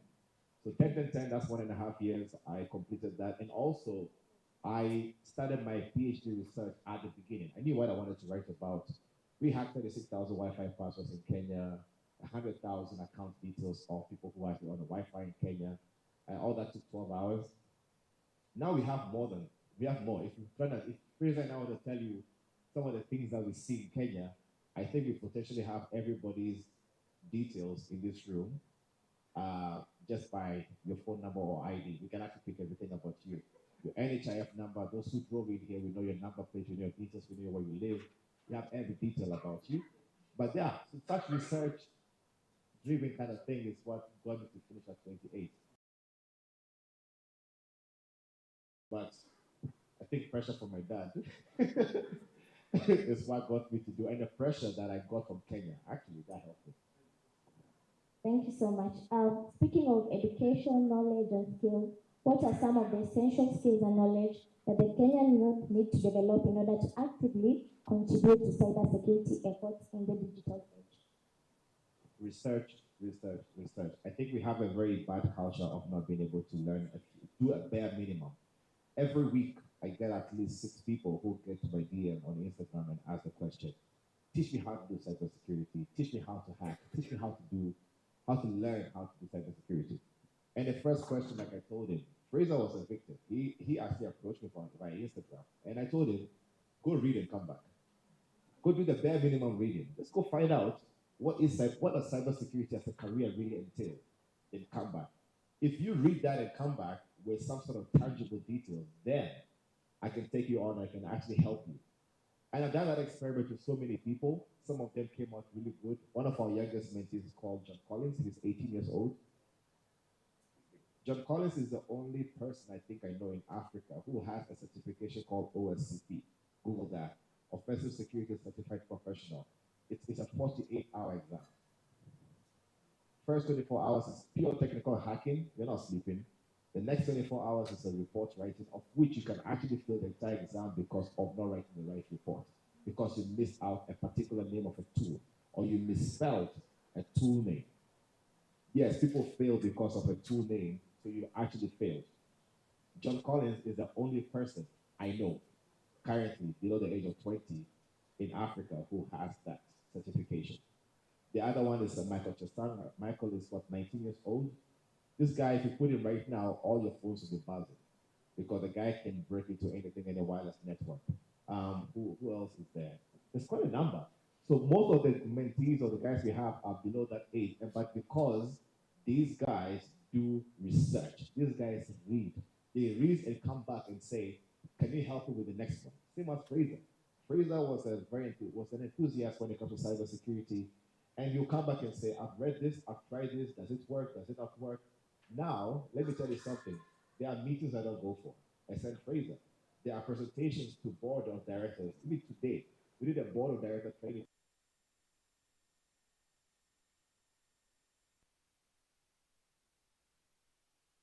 Actually learn something new and be able to actually take that initiative. So when you look at the Kenyan youth right now, most of the things that we lack, and that's a thing I feel from Koreans, is that these guys research, they read, and then they can actually bring back and say, I've tried this, mentor me. But if you come with empty-handed, say, teach me, and want to be spoon-fed, trust me, you will never ever be able to get anywhere. Just to add on to what Brighter said, also aggressiveness. How aggressive are the youth in terms of wanting to learn more, wanting to gain more from what is out there, wanting to understand how do things work, not just being of the mindset of hacking. Cybersecurity is all about hacking. There's so much more to cybersecurity than hacking, because if you don't understand how things are working, if you don't go and do the research, do the reading, then you won't be able to understand the various methodologies, policies, procedures, and what is meant to happen within the cybersecurity. I wish we had more time. Would have given you, or if you do have 5 minutes, I would like to take a laptop and just show you how to get any book, any free tool for free, any material per se. Who? Yeah, so anyone, any laptop that is connected, we left our laptops in the car, but I think we can still use any other laptop that has Google. Can arrange for that. Okay? And even how to get free Netflix passwords, Hulu, DSTV, whatever you want. I mean, we pay for too many things, and I think there's too many available resources that we are the ones who don't get to explore them. So I'll give you tips and tricks of how to get to do this. Whatever you do with it, that is your problem. And it will be basically a Google search. So, you've talked about the Korean education system. So, how can the education system in Kenya incorporate cybersecurity awareness and skills development in the curriculum so as to empower and prepare the youth for the evolving digital landscape? We have seen that the digital era is actually continuing, it's expanding, it's just evolving by each day. So, what are the areas you think the education system in Kenya can improve? I think I'll start and then I'll let Fraser take it from a different perspective, knowing that he just completed school. So I find a very big gap with our lecturers and the people who are in the various faculties in the universities in Kenya. Majority of them don't even want to think about the fact that we need to start changing the curriculum or the structure of how we actually do education in Kenya, right? So some of the lecturers, trust me, have not read anything new in the last 4 years. I keep you, I'm a lecturer, so I know. I lecture at Strathmore. I lecture about 5 courses in the master's class. And when I hear some of the other students telling me things that they are getting from other lecturers, from other universities, or whenever I go for workshops, you can tell these lecturers are not learning anything new. That's the gap number one. Gap number two, the faculties don't want to sit down and be able to interrogate the progress or the programs that they have and the outcome of the students. Too many theoretical lectures, we need to have practicality. Let me tell you something. If you ever go to Strathmore University and you're doing my master's class, I don't do in-person exams. I don't care where you do the exam from. Do it from where, it can be in Mount Kenya, do the exam from there. I never ever have students in the classroom seated and they say, start, and then you start cramming and writing down answers. I knew. In my classes, you'll never. My classes are practical. You have to present what you've researched on. You have to present what you've actually put together for some time. If it's a cybersecurity pen test exam, you will have to basically, I'll give you 3 hours. I'll give you scenarios. You have to break it to systems which are live, which are set up though. So I like the practicality, and that's something we're missing. We are not incorporating practical sessions or practical details into our curriculum. We are focused too much on theoretical aspects of things, and the lecturers are not upskilling themselves to read something new to come teach the students. So if the lecturer does not do that, what happens to the students? They also don't go to do practical things. I've been a guest lecturer at so many universities, and that's the gap I see. They're still doing theory, and we have computers, we have resources, we have labs, we have unlimited storage, we have the digital transformation that we've gone through recently with COVID, with the pandemic, should have actually alerted people that we can actually study things online. So why are we not being able to take that? Because of who? The leadership. From a learner's perspective, and I think I saw 1 or 2 people who we were in the same university. So I'm a recent graduate, just graduated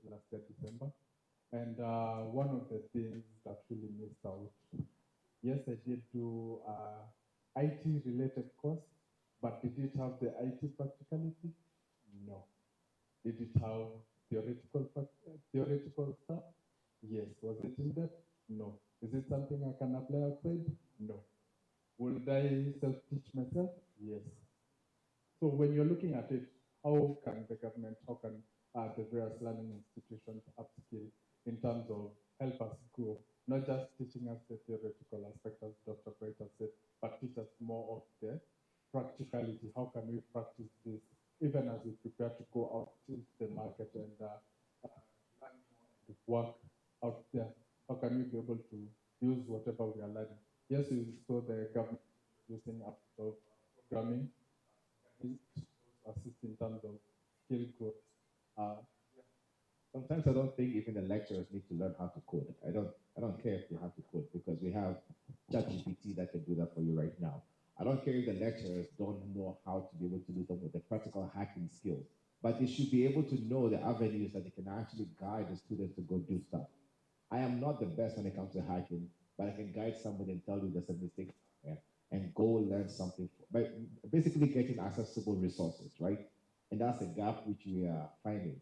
So yes, let me say some lecturers are lazy. No offense. Right or wrong? Yeah, some of them are lazy. They don't want to do any kind of extra research. That's why we are always going to have that gap. When I was in South Korea, my master's class, every Korean student was a Python programmer. Not just a basic Python programmer, a really good Python programmer.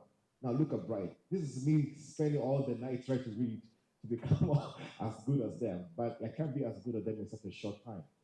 So I think it's basically the way we have to structure, but it starts from the faculties being able to tweak a few things here and there, and make a few changes here. Thank you so much. I'm glad that you said that point. I think it's very important, not only in cybersecurity, in most of our courses, we need to have a more practical approach. As Kenyans, we say, kwa ground, vitu ni different, yeah? VKG. Yes. Yeah. So what are the potential career paths and opportunities available in the field of cybersecurity for young people in Kenya, and how can they be encouraged to pursue this path? That was his first presentation when I put him on the stage and I told him he has to present to high schoolers.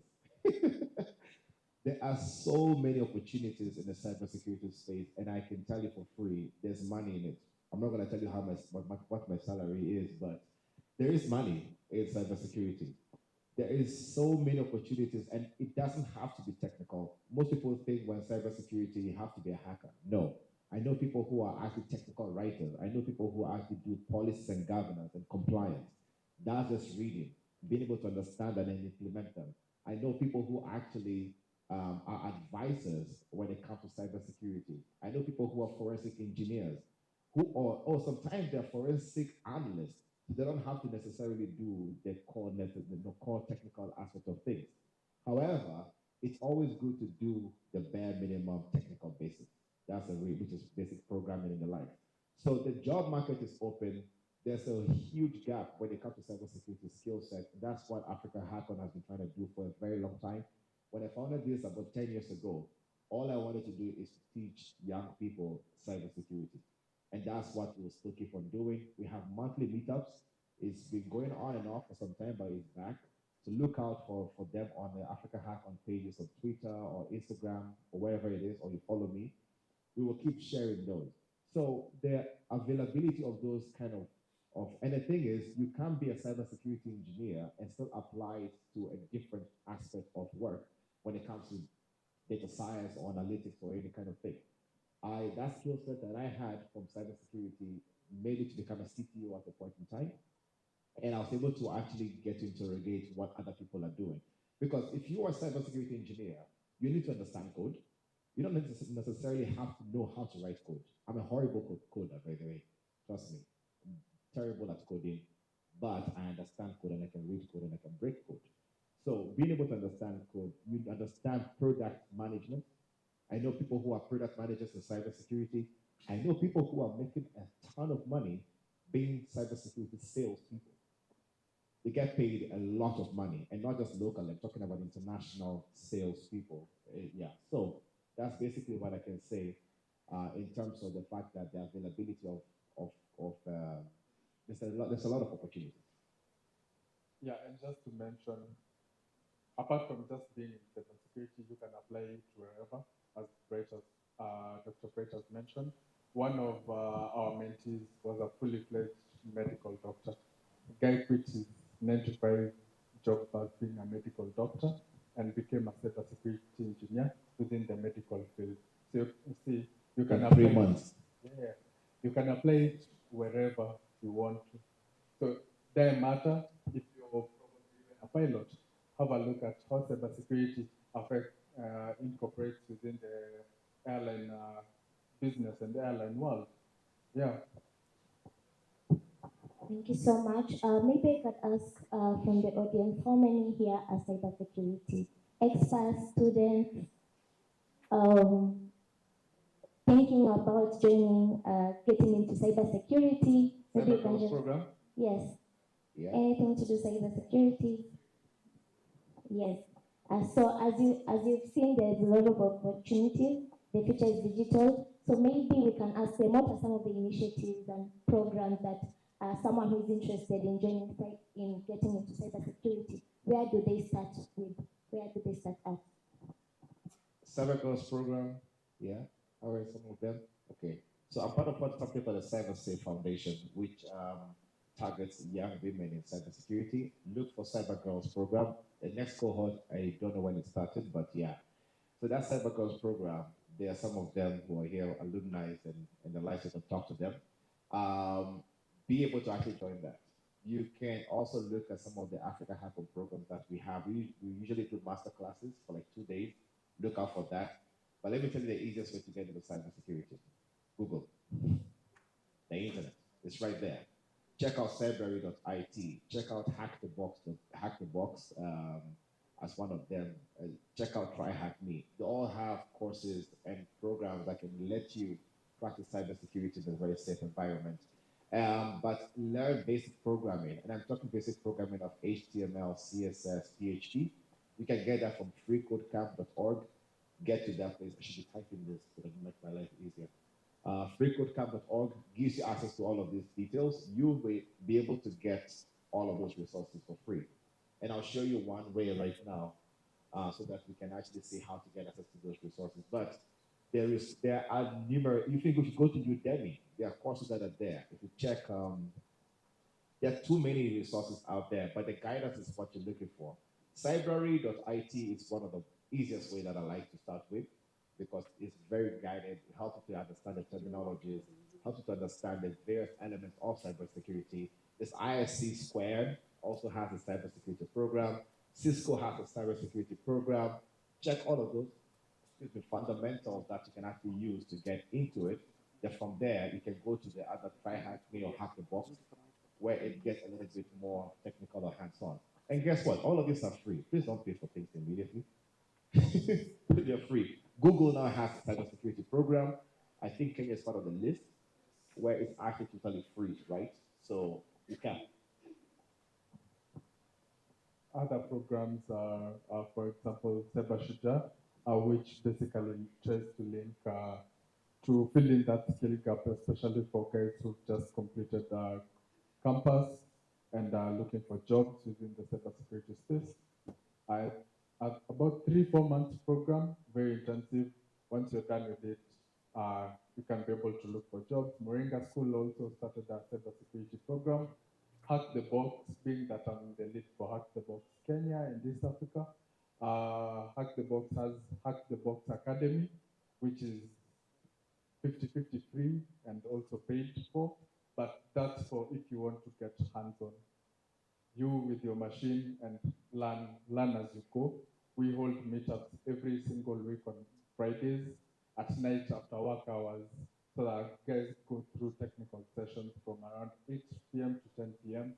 So many guys from 17-year-olds teaching guys who are working to guys who are working coming in and sharing their understanding of cybersecurity and how guys can be able to leverage on various items. Yeah. Also check out eCrowd, EKRAAL. The eCrowd Innovation Hub actually pays you to study cybersecurity. It's a government program which actually they take about 60 people per cohort. For 6 months, they teach you various cybersecurity programs. I don't know if it's, I think it's still running. So check out when the next cohort is. They actually pay you to become a cybersecurity engineer, and then if you pass, they can deploy you to any of the government offices, which is not bad. Don't worry, government offices are not that bad. I've seen some of them who've been deployed to central bank, to Kenya Revenue Authorities, and trust me, there's a lot of work to be done there. Pretty interesting, actually. Talking about cybersecurity, we've seen a lot of cyber attacks lately.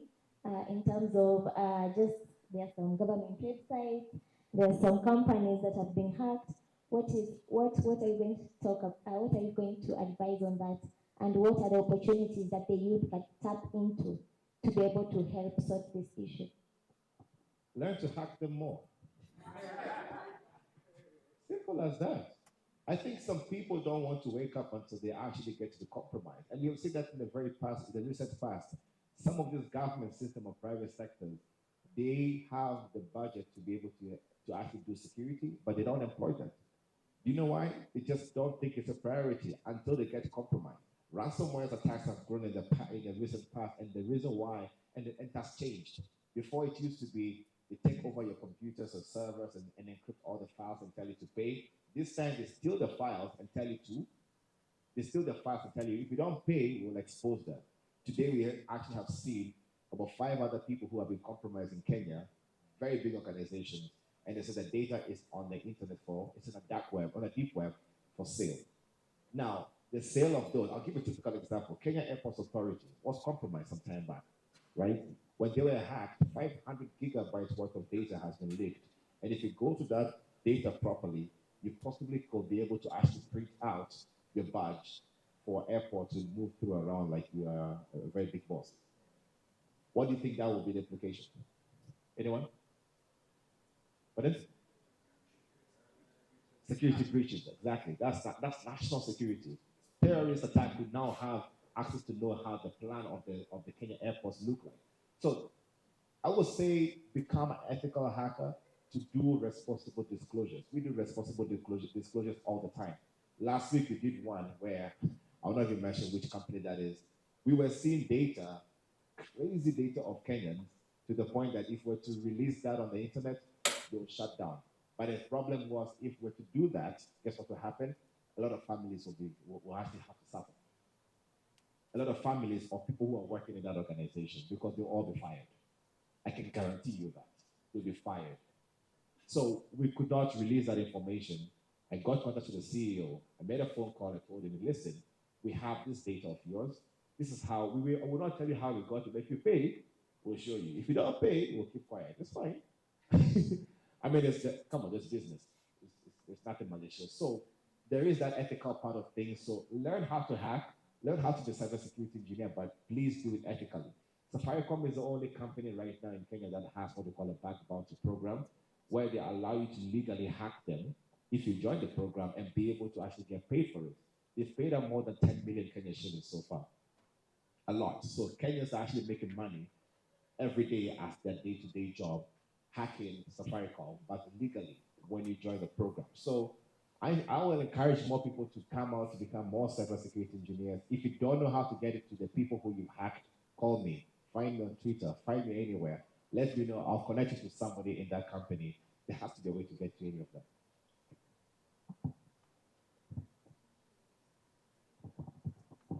Thank you so much. We've heard from him, learn how to hack, ethical hacking. So what are some of the emerging trends and technologies in the cybersecurity landscape, and how can capacity development programs adapt to address the evolving challenges and opportunities for cross-border knowledge sharing? I think currently looking at how tech is evolving, introduction of things like AI, introduction of things like blockchain, how can you grow into such spaces as a cybersecurity engineer? How can you get into such spaces as a cybersecurity engineer, not just revolving around the cybersecurity circles alone, but also getting into other circles, understanding how does AI work, leverage on AI in terms of cybersecurity? How can you leverage on blockchain? How can you use your skills to affect such fields? Yeah. So I'm going to, before we continue, I'm going to give a chance to the audience. Do you have any questions?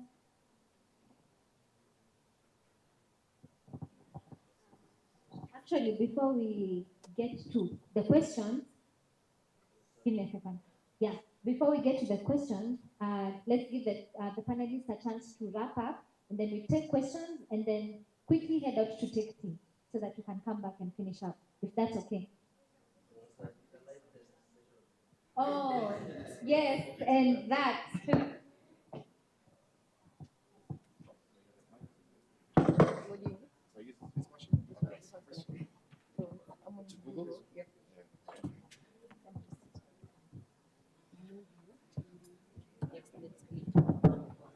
So as Break sets up, remember, whatever he's gonna show you, learn how to Google.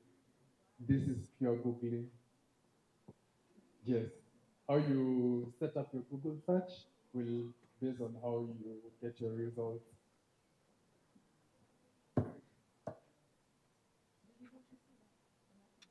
Is it mirror? No, it's a film. So, but I can't duplicate so you can see what you did there.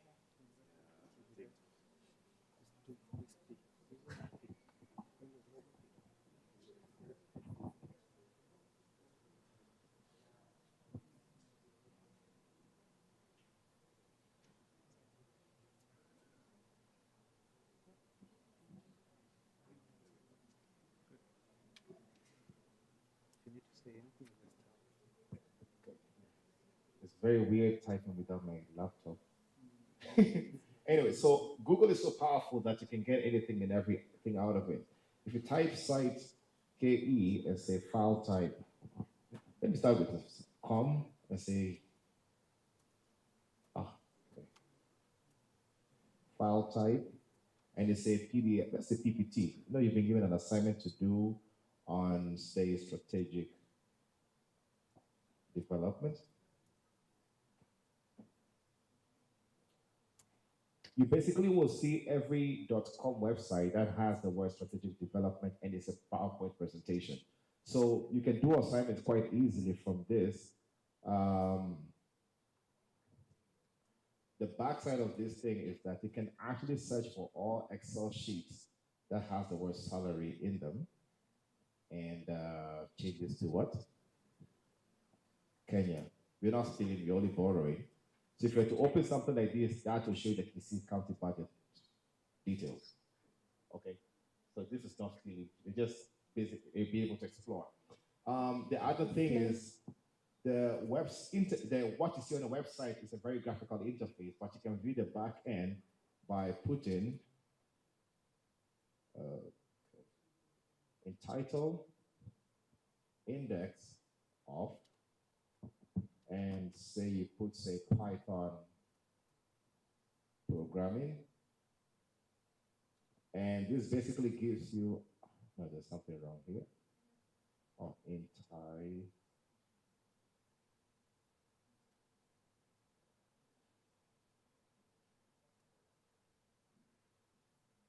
Yeah, so the front end tells you to pay or buy whatever it is. This will show you back end of service for you to be able to get anything you want. Or you can put just say index.off and you put Python programming. When you see websites with slashes in them, that gives you an index version of the site, and then you can download anything from there. For example, that, or say, even if you're looking for, say, movies, Captain Marvel, for example, when the front end is telling you to pay for that, the back end allows you to download directly from the server. You see all of that? Even movies like this. And if you click on the two dots at the top, it takes you one level back. So John Wick 3, you can get all the movies you want, all the way to 1946. This goes to give you all the Python programming books. If you click on the parent directory, you find more programming and more documents, and you can search easily. Another one, I think I'm forgetting something, where you can say, site, you can put, say, KE, you're looking for any file that has the word Kenya Moja, for example, I don't know. And the file type is, say, PDF. So you look, yeah, what a robot. Oh, come on.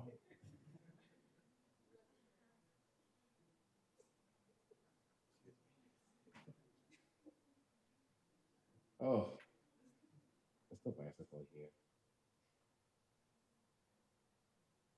Anyway, so you can actually find all of these details which has the word Kenya and Moja. There's so many of this. We call this kind of a search Google Dorking.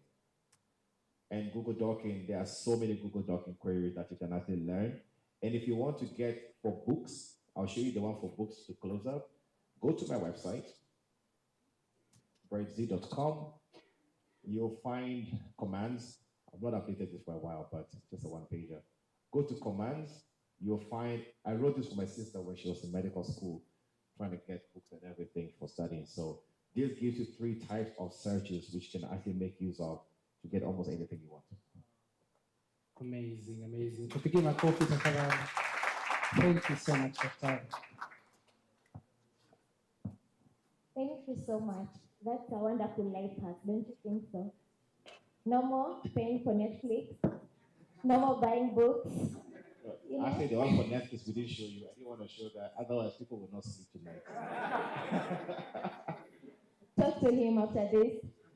As we wrap up, I'm just going to ask, what are some of how can mentorship programs and partnerships between established cybersecurity professionals like you and young aspiring individuals contribute to the capacity development in the field?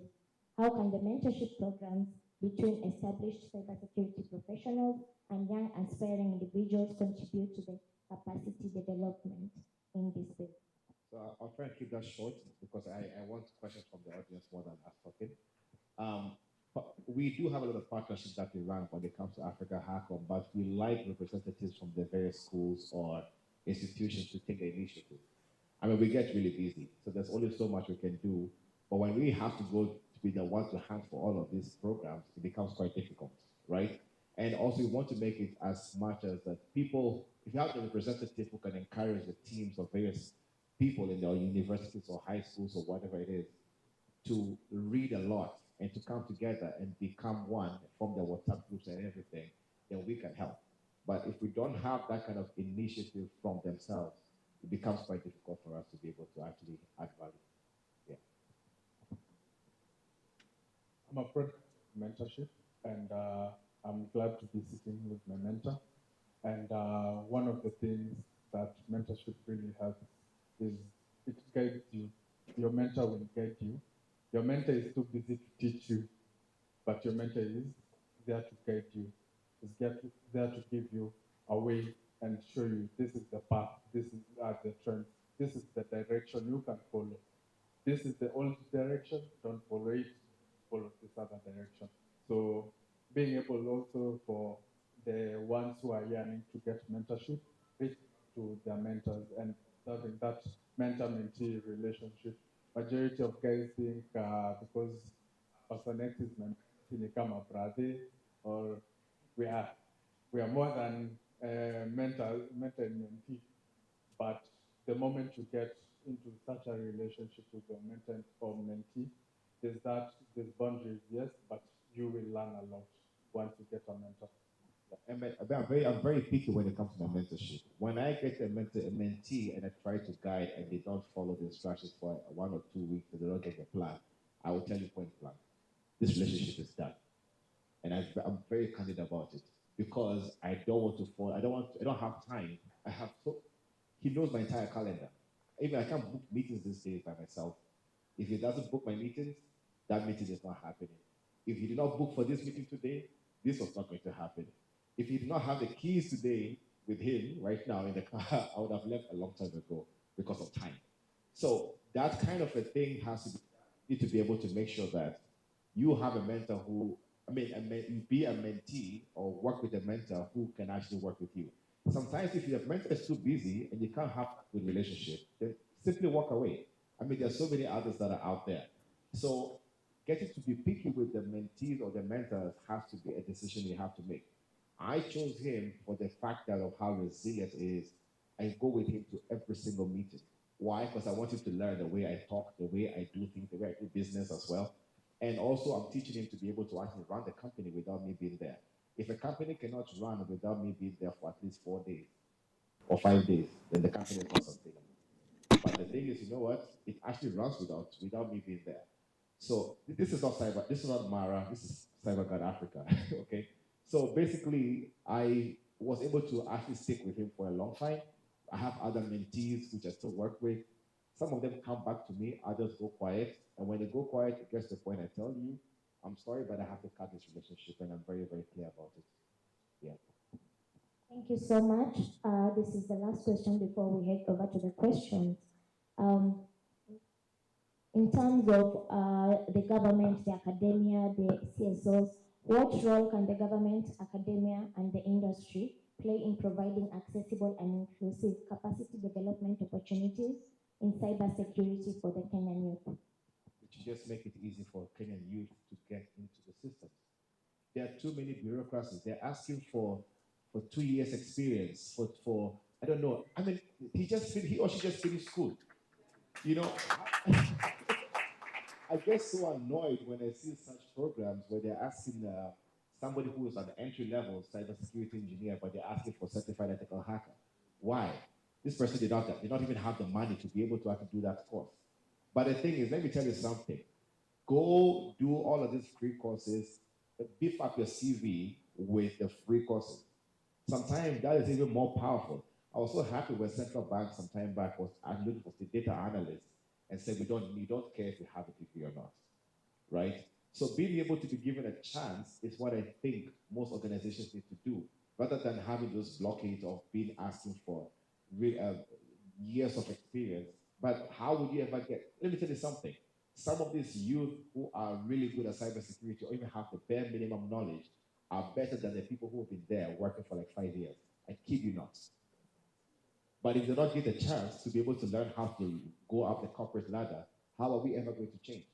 Because we'll keep on having gatekeepers. It doesn't help. Yeah. So the chance, that's all I can say.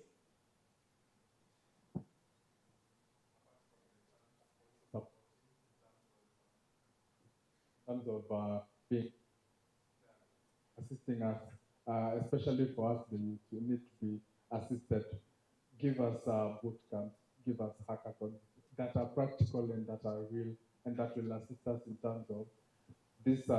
This is the government supporting us to learn the ropes when it comes to cybersecurity, giving us the opportunities to get those jobs within the opportunities that they've assisted us in terms of learning.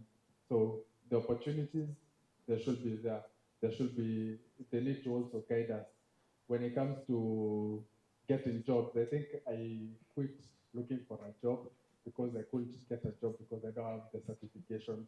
So I stopped looking for a job completely because they're looking for quite expensive certifications. I think there's one of the companies that I applied for. The list of certifications they were looking for, even a person who's done 5 years does not have all those certifications. And they go around and still come back to him for an interview. All of them. They keep on calling him back for interviews, that we still need you, but they don't keep on hiring. I told him, look, stop looking for a job, let's work together. But I pray a day will come where people who are managers in organizations will stop being managers and become mentors to let people come and also help them go up the road. If I, look, for the fact that I get him to work with me, I also elevate, you know, but if I'm being one of these, what in Kenya is called kitchen gumu, right? Did I say it right? Yeah. And then you say you want to be the only manager, you cannot be the best in that particular field forever. You have to go another level. You need to let somebody take over. But if you want to be at the same technical person forever, you will never grow. It's just a fact of life. And I hope that one day we'll get people to change. Thank you so much. Thank you so much, Dr. Bryce Kamili and Christian Kilonzo. We're going to end this session. I'm just going to ask for a few questions and then we close it for the next session. 1 or 2, 3.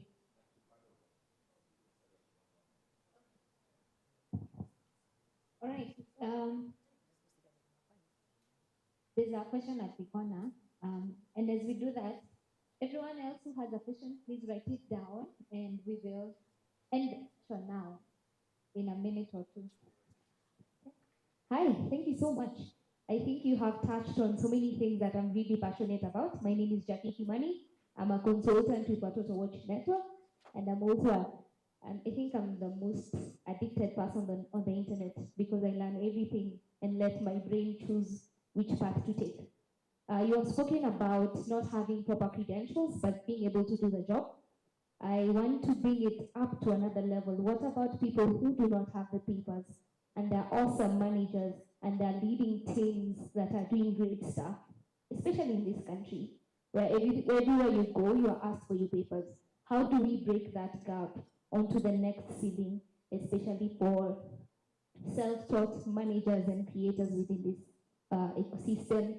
Tech design business, I put them as 3 because they are in interweb for some reason. So how do we break that ceiling and allow or bring up self-taught managers just as your mentee here? Thank you. Please forgive me. We are so pressed on time. So our panelists, with your permission, allow me to send people out to grab their tea and then come back in as we continue to wrap the session. I know it's a bit... Sorry, but I think I have, first of time I have to leave. So you have to leave also. Can I just answer that question? Let me tell you something. This is my presentation 261. Okay, 261st presentation when it's speaking about publicly speaking about cybersecurity. Do I have many certifications? No. There are younger people who are there are people who are younger than me who have way more certifications than me, but don't earn even half of what I do. Okay, or don't have that exposure. You need to show your work. You need to actually put yourself out there. A few months ago, Fraser was not a person you can ever think of when you look at cybersecurity. But right now, when you try to look for cybersecurity on LinkedIn or wherever it is, and you see his name, he's actually somebody who's known, somebody who can actually go to boardrooms and speak.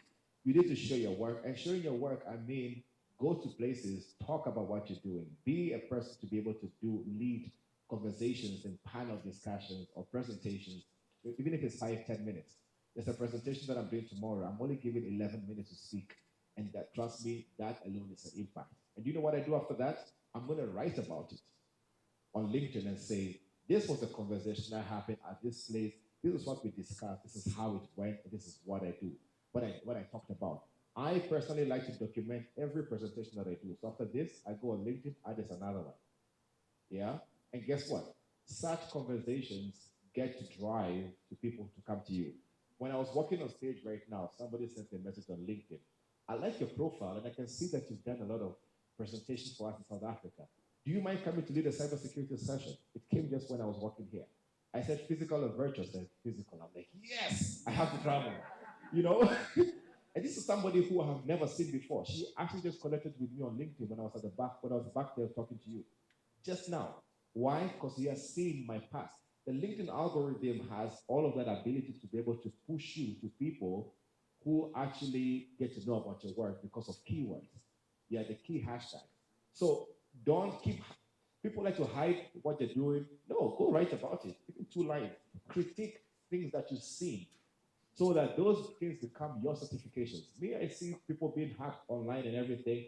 I go write an article about it saying, this was the news on Business Daily. This is what I think should be done by people in the government or private sector or individuals. Secure yourself by doing 1, 2, 3, 4. 5, 10 lines, I'm done. That will stay there forever. The algorithm will push you to people who will get interested, and they'll keep on calling you for presentations. And let me tell you something, it pays. So that should be your CV. You don't necessarily have to do all the certifications. I'm not discouraging you from certifications. Please do them when you can, before you get old. Trust me, when babies get involved, there's no time. So if you can't do those certifications, they're free ones, they're paid ones, just get to do them, yeah? But your public speaking, your your engagement in the youth or wherever it is with the Watoto Watch and document them. Put them on places like LinkedIn, on Twitter, do a thread. It goes far.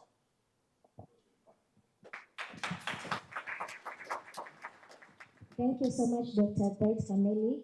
He's a cybersecurity lead at Mara. We had Fraser Kilonzo, a cybersecurity engineer and information security engineer.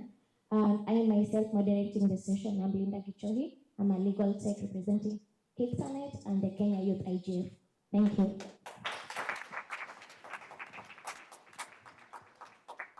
Thank you, Linda, and our panelists. I know you have so many more questions, so please feel free to direct them to Dr. Bright and Fraser, if I'm not right, on your social media, right?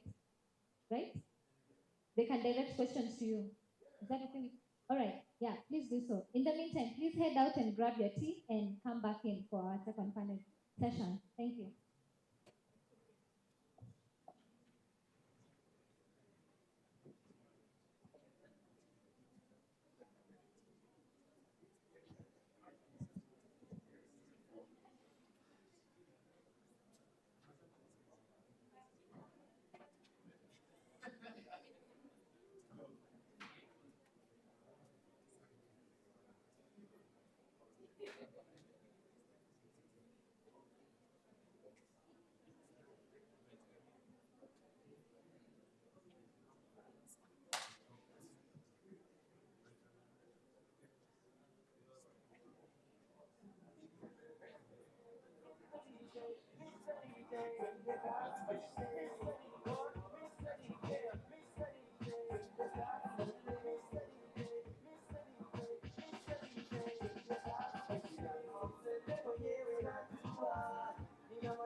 Ladies and gentlemen, the tea is out there waiting for us. Kindly walk, grab it, and then come back right in. We only have 5 minutes break, so please do the.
Asanteni sana. Ladies and gentlemen, good evening.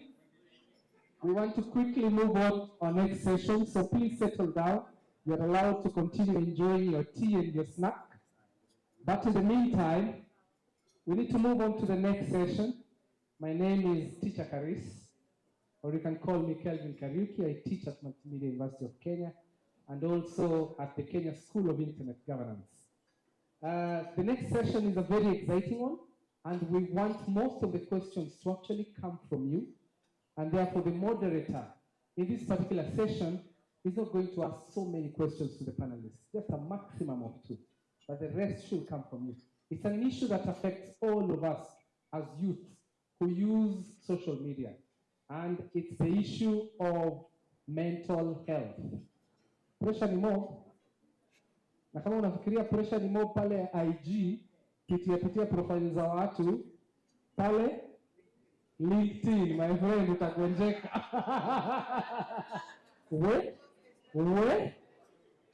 Lakini namhakikishe leo mmechocha hizi story. Si daktari amewaambia? Daktari amewaambia venye nitakana muandike. Make sure leo umeandika hii story pale LinkedIn. Nikuchocha hiyo pole. Hiyo kuandika ndio inasaidia mtu anaku-identify. Otherwise, without further, I want to first of all welcome the host for this particular session, Bwana Ochieng Ogango, who has also been the ABLE MAG chair for the Kenya Youth IGF. Tumpigie makofi tafadhali mabibi na mabwana. Asanteni sana. The second person I want to invite on stage is Miss Sarah Mwiruri, who is a counseling psychologist at Misty Roses Africa. Tumpigie Sarah makofi. Asanteni sana. Tunaweza piga makofi nzuri zaidi tafadhali. Mungu awabariki. Asanteni sana. I also want to call on stage or invite to stage Miss Diana Ouma from Horn of Africa Youth Network. Miss Diana, please.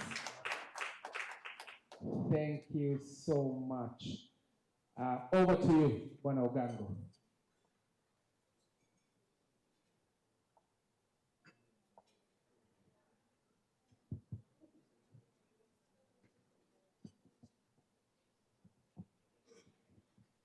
Thank you so much, Karis. As Karis said, my name is Ochieng Ogango. I'll be a host for this session on social media and mental health. We have our able panelists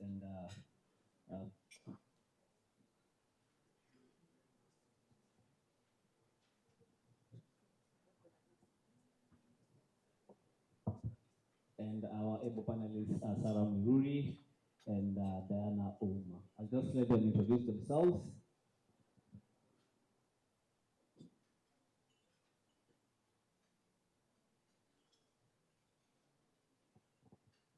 And also, I'm being informed that we have another panelist with the name Mr. Maina, kindly join the stage. Let's go to Sarah. Can you introduce yourself? Just a brief introduction. Thank you. Good evening, everyone. My name is Ms. Sarah Mwiruri. I'm a counseling psychologist by profession, and I also work with the ICA Lion as a financial advisor at the CBD branch.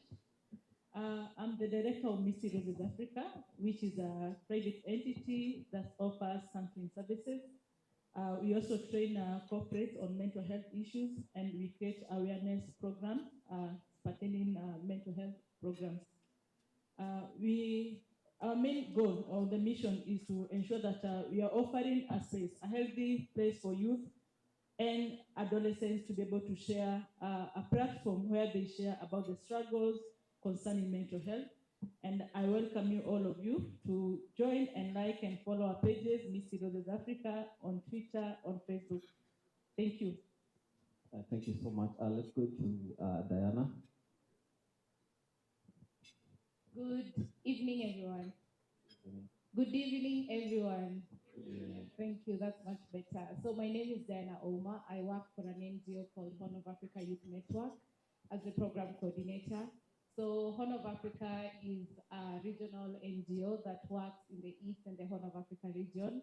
We work a lot with young people. Our thematic areas of work are issues of climate change, peace and security, economic empowerment, women and girls empowerment, and also the aspect of mental health for young people. So thank you for having me. I think that's what I can say for now.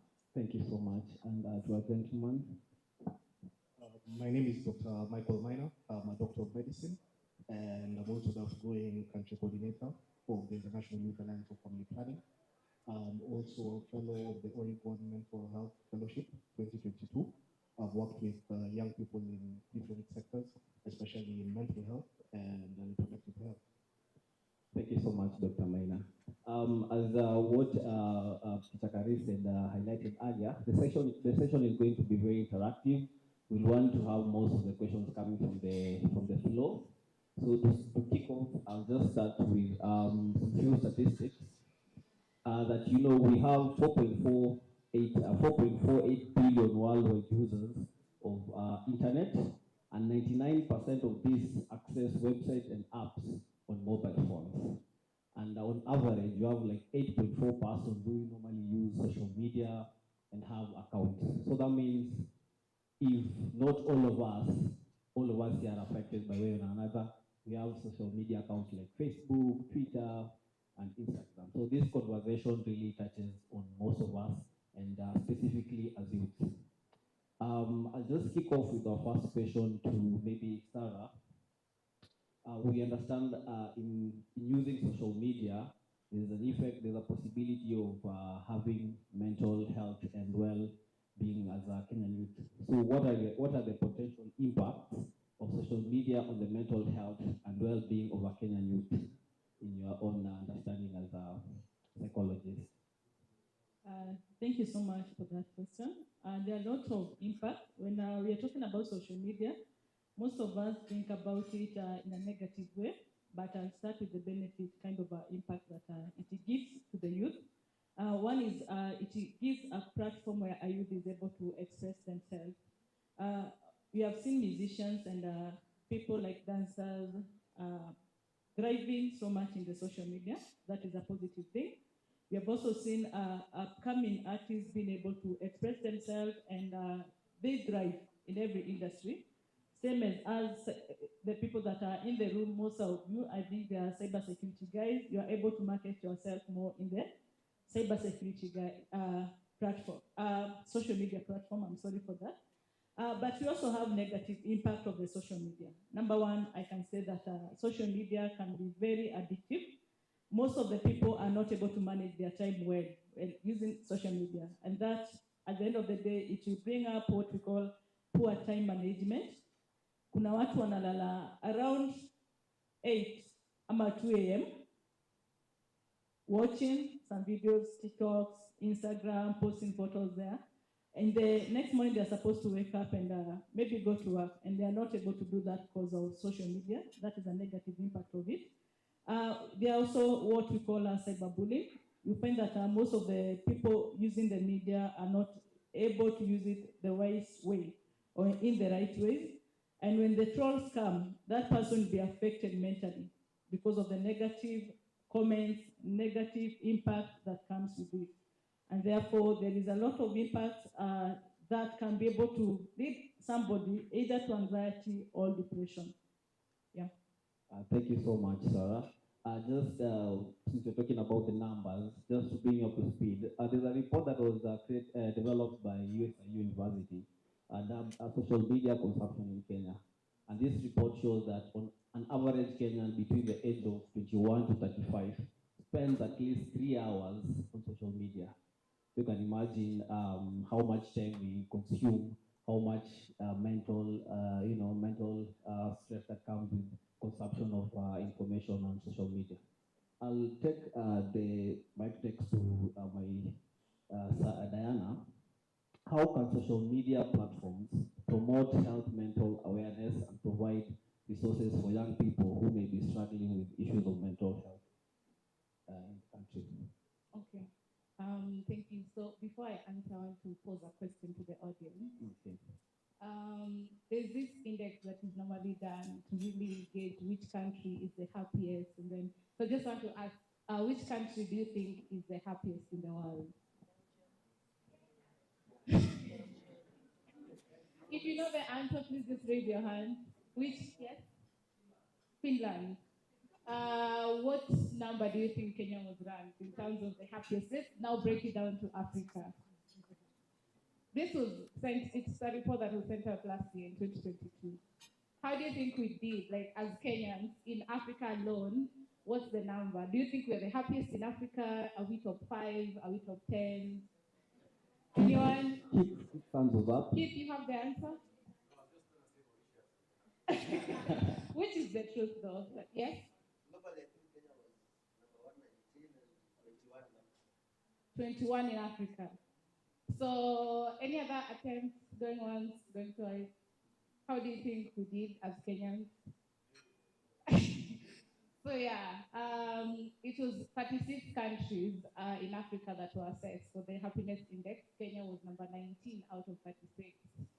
And then if you break it down, Kenya was actually top 5 with the country that has the saddest young people. I know, it's shocking because we look so happy on social media, right? Yeah, so I think that can build up to the question that he asked. I mean, how can you then use social media to spread out positive mental wellness education or even information for young people? I think before the previous moderator handed over to him, he said there's pressure on Instagram and then there's pressure on LinkedIn. I know I'm also an addict on social media. I think most young people are. And you can tell by, I think most phones can show you your screen time. Maybe in the evening, if you can install it and see how many hours did I use on social media or how many hours was I on my phone. I understand some of us might be on our phone because we are working. That is what makes money for you. But then, of course, it will break down for you. Will you call WhatsApp for how long, Instagram, TikTok, and whatnot. I've never seen any sad person on social media, especially on Instagram. I think when you go on Instagram, everyone has money, everyone is going on trips, everyone is living big. Or even when you look at couple goals, there's a conference, a webinar I was in last month, and we had this psychologist talk to us about mental wellness as young people, specifically as young women. But again, the discussion really was looking at young people's mental wellness. He listed some few causes of mental illness amongst young people. It's money, relationships, unemployment. I can't remember the fourth one. Which one do you think is the fourth one? But those are the top. Like if you're broke, you're stressed. If you have pressure at work, you're stressed. If you don't have a job, you're stressed. But also relationships give people stress. Again, when you go to social media and then you look at how people are thriving at their jobs, everyone is coupled with someone and they're all happy. You'll never see a couple fighting online. Have you ever seen? But then you will see when they break up. So we have this saying of online in-laws, right? You are so invested in people's relationship online because you see them thriving, traveling together, doing stuff together. You say, oh, they're so cute. And then they break up. Now, this is now the flip side for mental wellness, I think. When now these public figures or influencers or online couples break up, some of them would not take it to social media, some of them would. So let's say if I'm dating someone and then we break up, you did see it when we were on the talking stage, but then when you break up, they now want to expose me or really talk ill things about me. I think these are some of the main causes of mental illness, I would say, for young people, especially who are consuming social media. But then again, as she had said, social media was not meant for this. Ideally, different social media platforms were created for socializing. Nowadays, I know we capitalize on it. It is also a great thing. You can use Instagram to market your business. You can use even TikTok to market some of the things you're selling or even the work that you do. But again, you can also use TikTok to really bring someone down. I've seen this happen so many times. I always call myself on my social media platforms. I have this statement that I've written, I stand against cyberbullying. It's because I've seen how cyberbullying can really bring someone down. The thing is, if you cannot say it to someone to their face, and then you're comfortable typing it online, it means already that's bullying. Or you already know it's me. That's why if I'm sitting here, you can't point at me and say, you're so ugly. But then it's easy for you to type it on my Instagram page because you know you're hiding behind that gadget.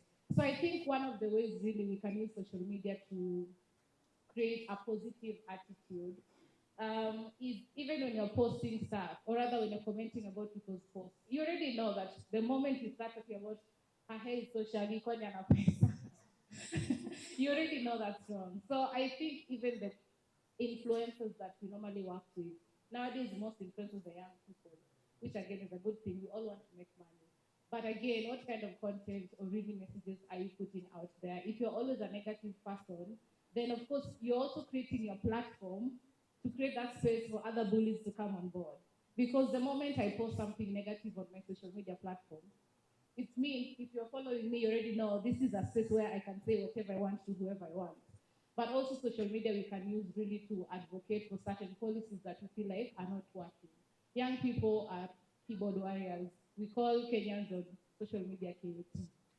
Even in the works that we do, even in the universities that we are in, I know if you're in university, you go for leadership positions. This is also where a lot of bullying happens. Like if I want to vie for maybe the vice for entertainment, I'm not sure how it's going to go on nowadays. But if you're vying for certain opportunities within even your university, the way people respond, or even the way you let other people respond to your opponents already shows that you are enabling that kind of bullying. Some people don't know they're bullies, to be honest. You might be posting something because you want likes, or you think memes are funny. Yes, they are, but there's a way you can go, I think, overboard. And there's a way that you can say things that can really hurt someone and put someone down. But again, promoting positive messaging out there is not just about you not posting negative stuff. It's also about calling out people who post negative stuff online. I've ever seen Citizen post something just about politics. And then some random follower wrote, guys, I'm really down. I think I want to give up. And then someone said, if you want to die, Zinyonge. So I know it sounds funny, but you don't know what the other person is going through, right? So I always say if you don't have anything nice or positive to say, they don't say it at all. No one is holding a gun to your head and telling you, please type this. You don't have to. So if you can't say anything nice, I always say just keep it to yourself. But I think that's it. Thank you so much, Diana. Just to build on the conversation of mental illness, I'll now take the mic to Dr. Maina. And this is the question I'm posing to you. What role can peer support in online communities play in promoting positive mental health among Kenyan youth using social media? One of the things I want to speak about, especially in mental health doesn't just mean you don't have a mental illness. It actually means that you're in a state where you know your capabilities, you can deal with day-to-day problems, you can actually do your work properly, your school properly, and you can benefit the society. That's actually the definition of being mentally well. And when you look at those four things, basically, I'll just make just a rough outline. There are sectors in your life that have to be, I will say, at least all right, so that you can say you're mentally well. Your work area, your relationships, and basically your communal approach to life. I'll just give one piece of trivia since Dan has given us one about happiness in Kenya. They usually do an annual study of the most faithful men in Africa. And in the last 6 years, Kenya won 3 of those. So that's something we're doing well. Very commendable. And I'm serious, you can Google and check it out. So, in regards to support, everybody struggles, and one of the things is working in your community and working together. You have to support each other. If you look at many social media sites, there are many Facebook groups about, let's say, young people sometimes face problems with alcohol, addiction, sometimes of different natures. And if you just check, there are many groups where you can come, you can actually open up and state the challenges that you're going through, and people will actually share with you. One of the ways where you deal with mental illness is group therapy. And it's very difficult for people to actually go there because you don't want to be judged by other people. But in the online space, you can have a veil of anonymity. And when you just text something, it's not like when someone will look at you while you say it. So you're actually more free to do it. There are many groups online you can actually check where people support each other through different challenges that they have. As Dan has mentioned, there's also the aspect of cyberbullying. But on the other hand, there are people who actually fight against these things and fight together. So it's very important for us as young people to help each other to deal with these issues. Thank you so much, Dr. Maina. Now to Sarah, just to build on the same conversation of cyberbullying, hate speech, and online harassment. I know most of us are either directly or indirectly have witnessed cyberbullying, online harassment, or hate speech. So how can social media platforms effectively address cyberbullying, online harassment, and hate speech to create safer and more inclusive online environments for Kenyan youth? Thank you for that question. Before I talk about how social media can be able to filter that, I want to say that we are the people in the social media, is it? Ama cyber bullies, they are not in this meeting. Are we the ones? They are not here, but I know you might know some of them, yeah? We are the people that circulate those negative things that go on the social media. You tag your friend, come and see what they're talking about Kate, come and see what they're talking about Dr. Maina. Is it? That also we contribute so much on the cyberbullying by sharing negative information about somebody or tagging that person, the person that maybe the cyberbullying is talking about, yeah? You go and tag them to come and see, you tag Sarah to come and see what they are saying about me. Are you helping me in any way? Mentally, are you supporting me? No, so we need also to ensure that we have a role and a part to play as individuals at our own handles that we have. But to social media platform, I know we had a guy from Meta here and others here.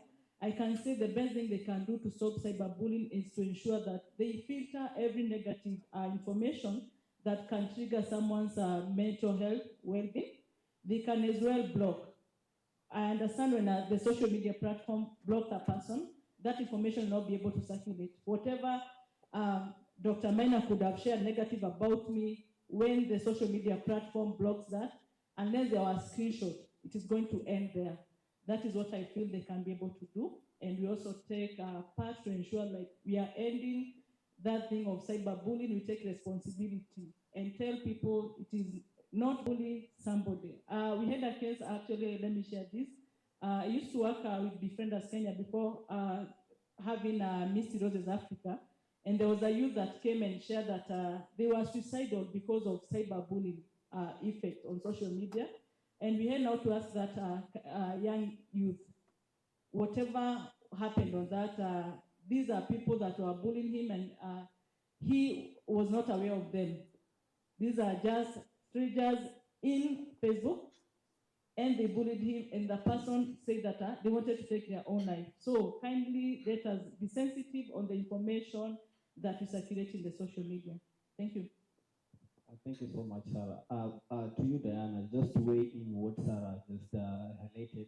Now that you work at Horn of Africa Youth, and I know you put content out there, just before you put content out there, do you have some sort of considerations just that might probably have an effect on the viewers, on the consumers? Is there some sort of criteria that you do check if this might have some sort of any mental effect on the consumers? We definitely do. As I said, personally, I'm a strong advocate for that. So at Horn of Africa, what we do have is a safeguarding policy.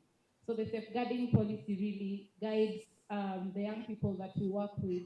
Even if you are to come to one of our meetings, then I take a picture of you and I want to post it or use it on social media.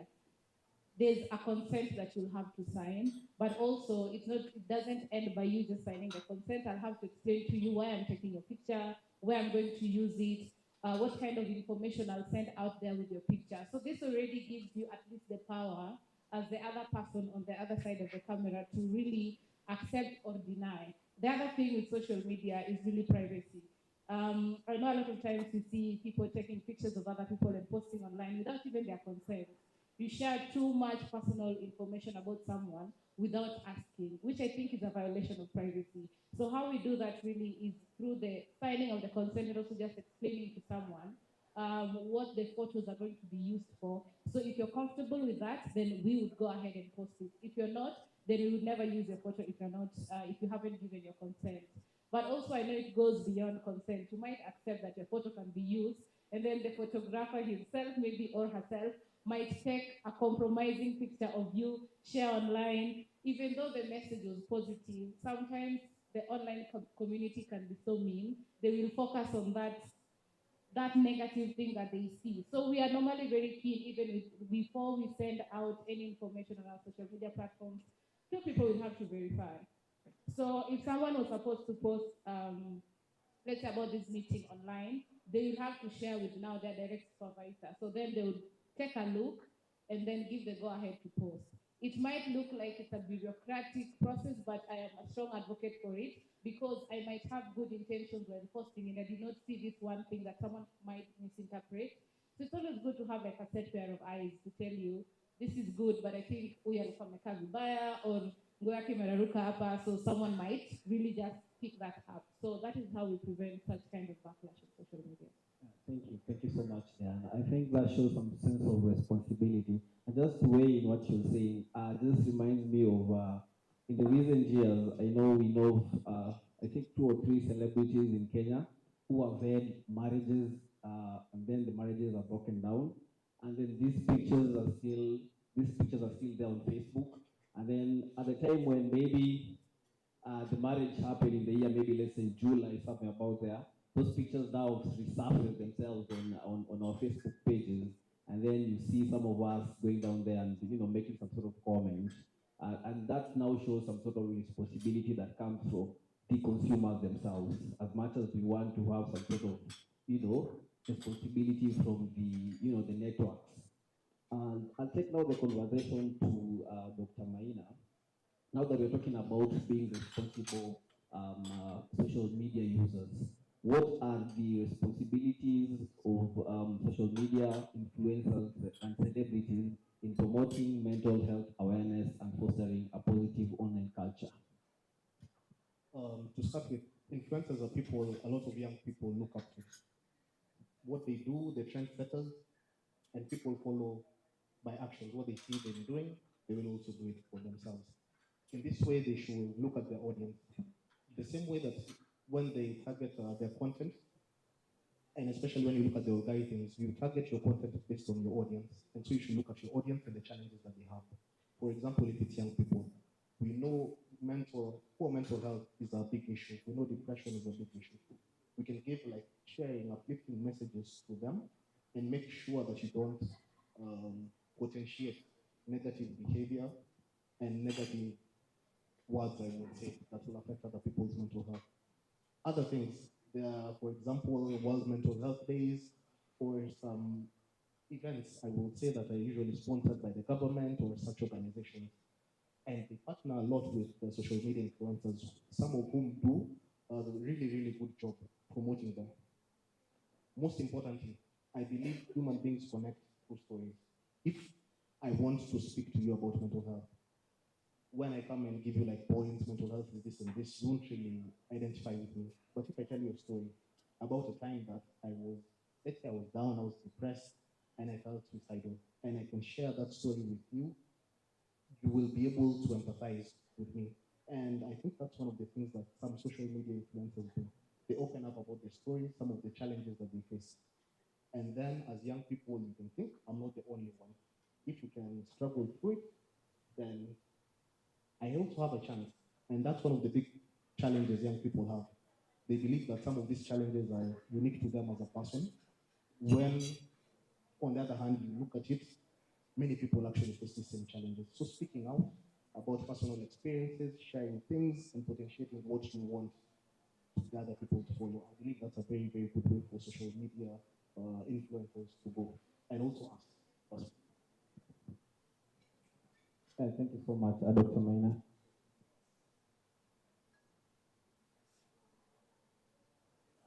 This is being reminded that we need to have questions coming from the floor. So if you have any question, any reaction, any sort of suggestion, or anything you want to share, kindly just go ahead. Anything online? There's a gentleman there.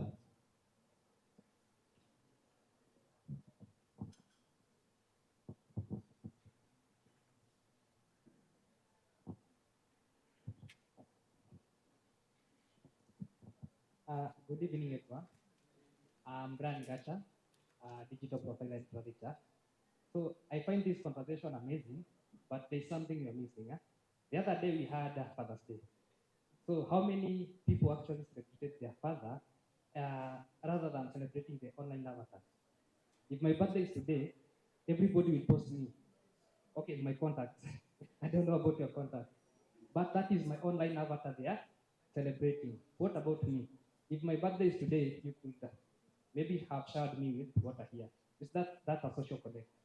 But the social media has got a social media, what we like call it a social discourse, or something like an illusion. Okay, give me an insight on that. Thank you.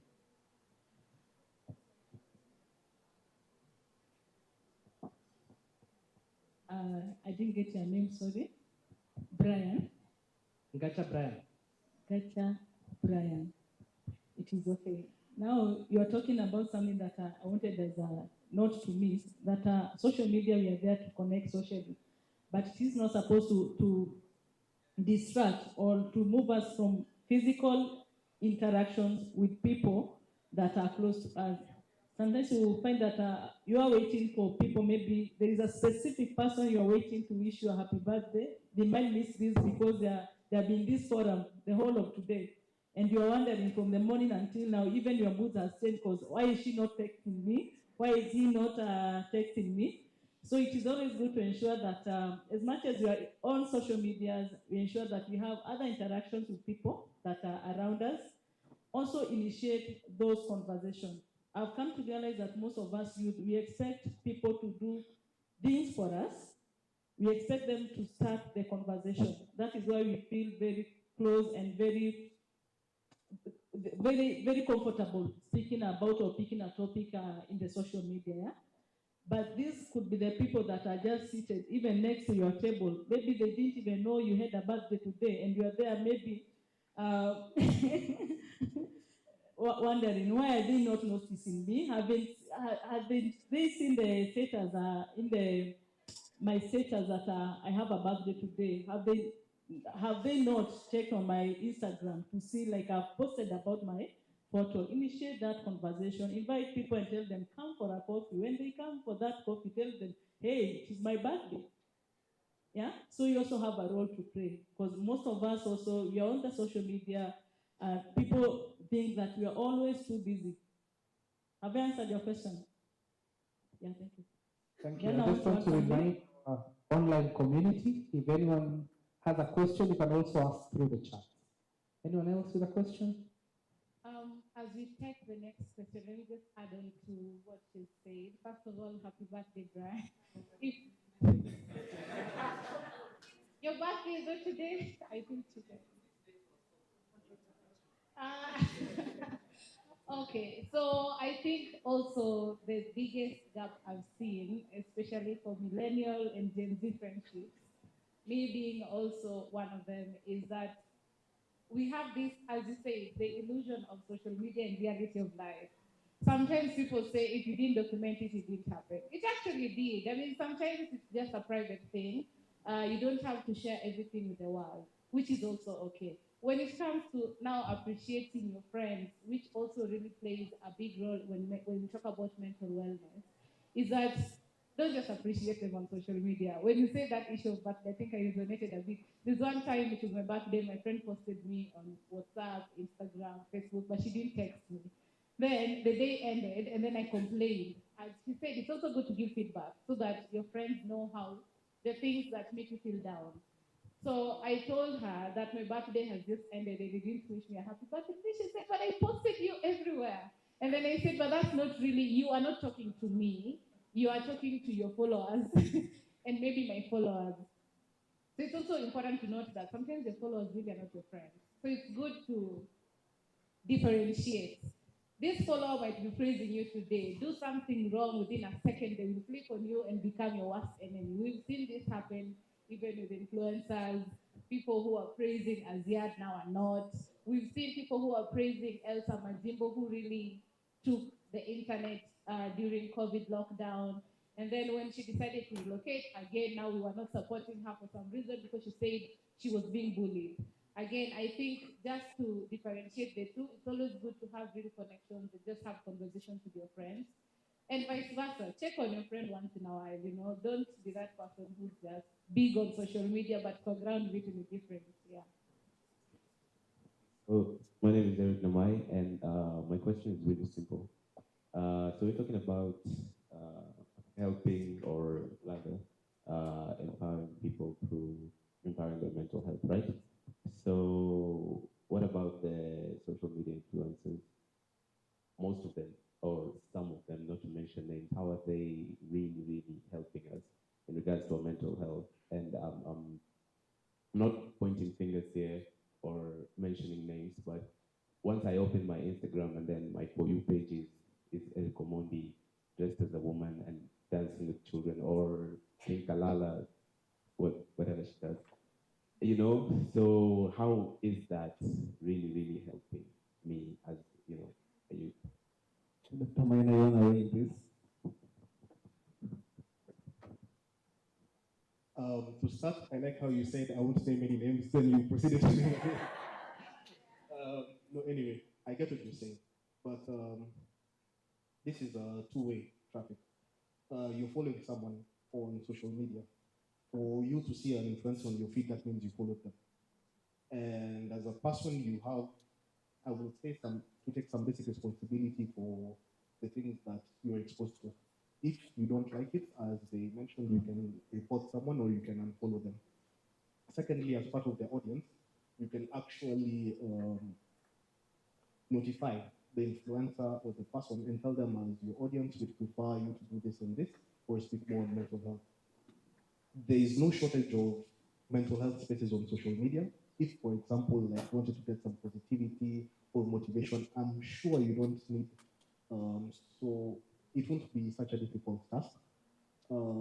Secondly, it's also very difficult because you might like some aspects of a person, but not other aspects, and that's when you follow someone. I get.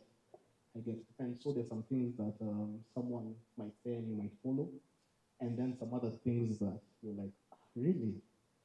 So for this, you just pick what is good for you, and the rest you don't have. You can just pick things, because also in life, for example, I'll give an example. Like everybody here has family. There's some things you like about your family members, and there's some things that you don't like about them. I'll even take it deeper. About yourself, there's some things you like about yourself, and there's some things that you don't like about yourself. And I mean, you've lived with yourself since you were born, and you still don't like some things about yourself. So it's unreasonable to expect that you'd like everything about someone else who probably you have never interacted with personally. So I think you try to see things as much as possible. If you treat it as a place where they've crossed the line, you can decide to unfollow them, maybe what if it truly affects you. But mostly don't take everything seriously. Like there's a study that is done at Stanford University looking at the link between mental illness and social media. And they came up with a weird conclusion, something you wouldn't think about. They said it wasn't the amount of time you spent in social media, but the investment that you have. If you don't take everything too seriously about what someone else does, it won't tend to affect you so much. And I think it also applies to interpersonal relationships that we have with each other. That's my 2 cents. Maybe someone else can add. I need to have casted it all well.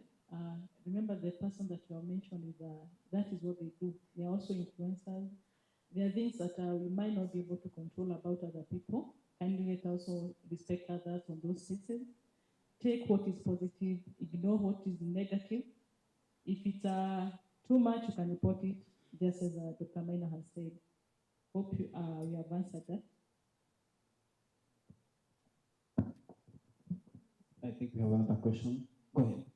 My name is Ongoi, and there's a question that was asked: if, when you gain independence, was there a healing initiative or response to all the trauma that the generation year colonialization went through? Because they say trauma passes down through generations, and if you're really talking about people bullying others online, it shows that the problem actually goes down kitambo sana. Like, what are the trauma response that Kenya actually does to solve this, because it's just not about a conversation, influencers and whatnot. We just talk about that, and then when people go home, there's that trauma they have to deal with. So what trauma response, Kenya is a collective, as a country, what trauma response do we have for all this that is happening? In our education also, we're told, most of us will not go to psychologists because we think they use textbook counseling. Kuna vitu tambua shule sasa huyo ananiambia. And Kenyans actually don't like textbook counseling. And then update on information and education, because if you are a psychologist and you still think Sigmund Freud was making sense, then that means you need update because it was more sexual. Yeah, you need an update. That's what they're told. And even in what do they call it? There's this one in the outside. Most of the time we're being told it's stress, but it's only until later we're told there are bacteria that actually cause it. So you can imagine someone has ulcers, it's a man, he cannot talk because he'll be told you're gonna stress at any mwanaume. Nani information atuna. So mine is trauma response is a collective and our update on education. Thank you. Thank you for the question. I think Sarah, this is your forte, and also Dr. Maina, you weigh in, and then Diana, you can weigh in on the social aspect of it. Thank you so much, Wangoi, for that question.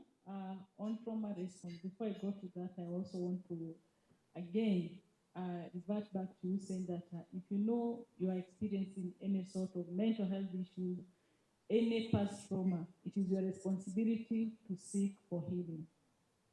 Okay? I want you to understand, we all have a responsibility, because a counselor or a psychologist may not be able to understand the past from where you are coming from. The government might not be able to tell whether Wangoi has dealt with us. I'm just giving you as an example. They might not know what Diana also is suffering from, or what she has affected Diana. So we encourage people to seek mental health support. You have talked about psychologists being a textbook. I think that most of the people have a misconception about what counseling is. Once you come to counseling, understand that it is your experience that is going to guide your healing. A counselor is not going to tell you whatever Sigmund Freud did. Those were just theories, and they guide us to be able to maybe predict some of the things that are affecting a person. But your experiences as Wangoi, my experience in Sarah, is what is going to bring solution, so that you take an action on whatever healing that you purpose to have. That is why when you come to counseling, we'll tell you to have goals. Yes, you have suffered from this and this. What are your goals? What are you doing about that? That is what counseling is about. It is not about the textbook thing. It is not about sexualization of it. But I understand your point as well. What government is doing, I think the government of Kenya has really tried. There are some mental health bill that was passed last year by, I think, Senator Kasanga. It is there, and there are platforms. Like, I can give an example. We have Red Cross, that they have a toll-free number that anybody can call, even at night, 1199, and you ask even to talk to a counselor. You'll be able to explain your predicament. You'll be able maybe also to be referred to more help. It can extend to go to psychiatry level. So there are a lot of platforms that we can be able to help Kenyan youths and individuals to solve all those.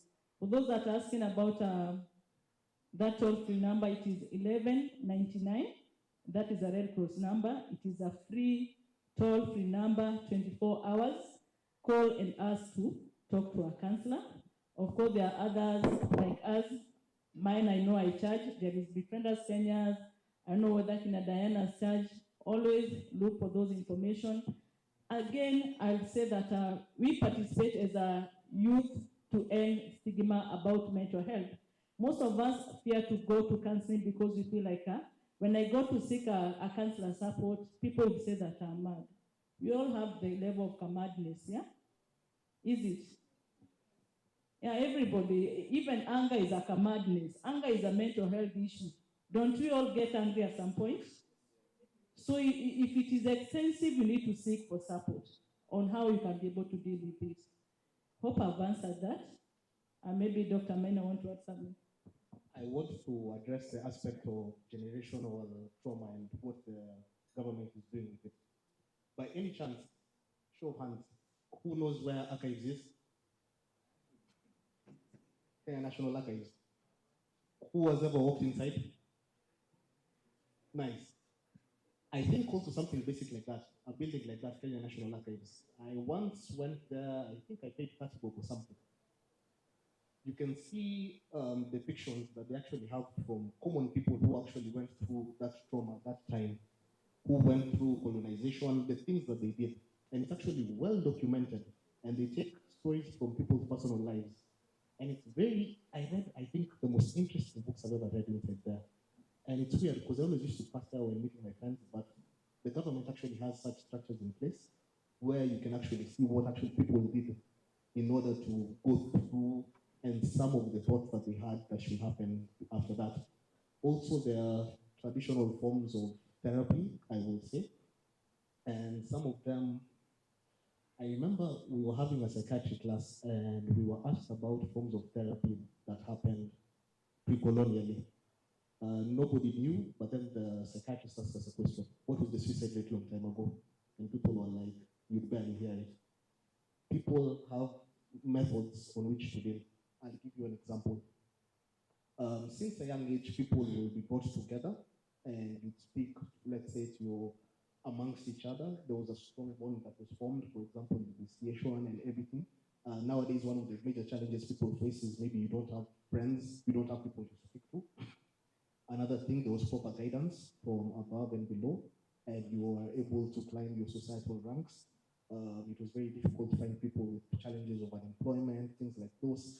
And basically, the strong sense of community, you could tell your, basically your peers, your family, anything, as opposed to now.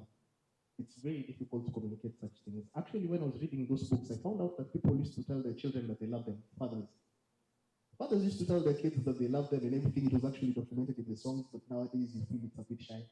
I remember it was Father's Day, as he was mentioning. I called my dad and I was telling him I love you, and I was like, I love you, and then he was like, unataka pesa. You get. Yeah, but he really appreciated it, and my mom told me like you're smiling the whole day. So some of these things, we might think they're not part of our culture, but maybe we're just not as informed as possible. I'd also encourage you, walk to archives. They have very, very interesting books. You can actually see how those guys passed on and some of the things they did, and maybe can be interesting. Then you wanna maybe just do a wrap up as you give us a perspective on the issue of trauma from a social view, and then just give your final word. Then we'll go to Sarah and then Dr. Mulu. Okay. I think now talking about issues of trauma is a bit sensitive, especially for young people. I've also noticed that you might have undergone trauma, but you don't even know you're still traumatized. Maybe something happened to you, let's say, 10 years back, or even when you're young as a child, and then you have these triggers. I think they're called triggers. Again, I'm not a mental health expert, but I have worked with a lot of young people. I've seen how trauma can really escalate and become something else. They normally say, hurt people hurt people. If you are a cyberbully, you're probably going through something. But again, I know we are always quick to responding and really pointing fingers, but not digging deeper into seeing, which that's why I actually love her question. You don't dig deeper to see what's really the root cause of this. From a social, I think, perspective is, you can always tell, especially if you have friends or family, you can always tell whenever your friend is pulling back a bit, or you can tell whenever there are possible triggers for someone. For instance, if you know someone is sensitive maybe about their feet, chances are maybe they were bullied when they were kids about their big feet. So those are some of the little triggers that I think I can think about. But even at maybe work level, professional level, you might be working with a lot of marginalized people. I think in my area of work, sometimes we work with a lot of survivors of GBV. So you find that someone is working as an advocate for gender-based violence. Maybe this person also went through GBV. Now the problem is maybe this person never seeks help from either professional or even from their friends. chances are when you go to the field and then you hear someone else's story, it starts to affect you. Some people might think you just soft and you're crying. Maybe you're also just thinking about maybe what happened to you a while back. So you find that you might not really be effective at your work or at your job because, again, you have past trauma that were never addressed. I also know it's a bit challenging what she had recommended, that it's your responsibility also to seek for help. Sometimes you don't even know you have a problem. That's the other, I think, a big aspect also for young people. You might be going through something, but you yourself, you're not aware. Maybe until you realize that you're lashing out on people, you start keeping to yourself, you have feelings of anxiety. I think even at a social circle, I have many young friends. I do try my best really to always keep up. And if I notice something small, I'll always ask and say, are you okay? What's going on? Nowadays you're so quiet. Or we just crack jokes to see where the mind is at. It's that small step that I think can also help someone. We've seen a lot of cases since 2020 of young people taking their lives or even killing each other. But again, maybe it's these small things you see and you ignore. Most of the time when you find maybe their relatives or their friends have a chance to talk about it, they would say, oh, did you notice amenyamaza, but I thought he was just going through a phase. Don't ignore. I think whenever you see those small things, afadhali ukuwe that annoying friend than being that friend who looks like you don't care. I think that's all I can say about it. Sarah, maybe your final word. Okay, thank you, Diana, for also mentioning that not every one of us knows that we have mental health issues. That is very true, but you can always tell. There are some telltale signs that you are becoming somehow or somewhat mentally ill. Number one, tunasema you become anxious. Yeah? Most of us, I think that is the first sign of a mental health that you'll be able to notice. You become anxious. Before you know it, it progresses to depression. Before you know it, it progresses to other mental illnesses. Ensure that if, for instance, for the case of depression, that I know Dr. Maina can be able to clarify more, if you notice that you have been sad for more than 2 weeks, for no reason that you can tell, ensure that you seek support. Normal sadness over one day because of an inconvenience, that I can't say that it is a mental health issue, but when there is a prolonged kind of loneliness, sadness, and other attributes of your life you're not able to perform, to say like being creative at work, low production, all those things. Ensure now like you're able to talk to a friend and tell them this is what I'm going through. You might not be able to tell where it is coming from, but when you speak it out, I encourage people to speak out. Because at the end of the day, I won't know why Diana is quiet. I might also feel like I don't want to intrude into her privacy to go and ask about it. Ensure that you have a personal person, that you're a personal person, KPA. Tell them like, I'm struggling on this because of maybe I lost my job, especially men. How many men do you have in this forum? Men don't talk about their mental health issues, and it is really affecting them. Studies show that a lot of men die because of depression and suicidal thoughts than women. Women will come here, beat stories, and we live here. We also cry. Men don't cry. When they cry, also other men won't be able to understand them. I will encourage that you ensure that you talk, advocate also for mental health. Tell people it is okay to seek help. They also matter. Thank you. Dr. Maina, your final word.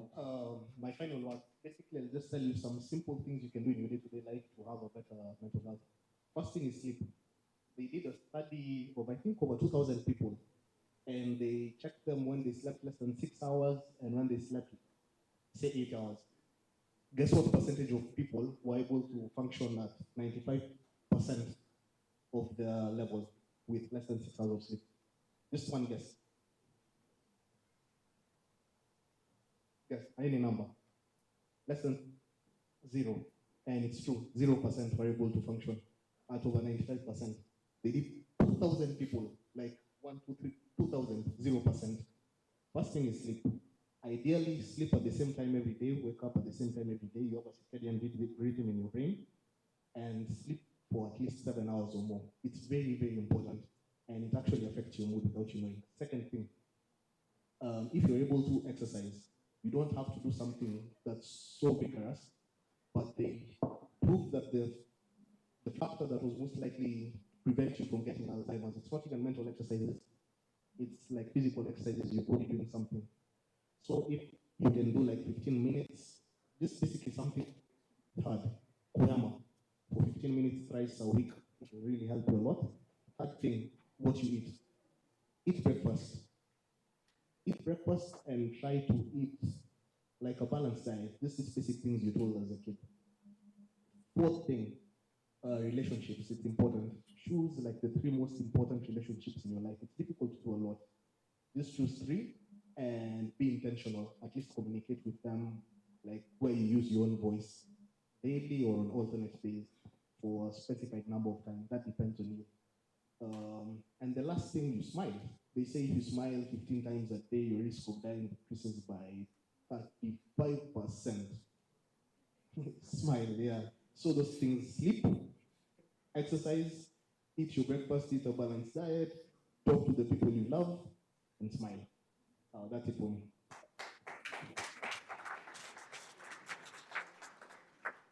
Thank you, Dr. Maina. I'll just reiterate what you said.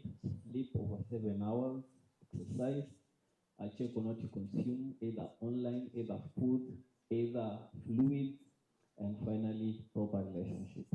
I was your host, Ochieng Eogango. Thank you so much, our panelists, Dr. Maina, Sarah Miruri, and Uma. Thank you so much. And with that, we wrap our session.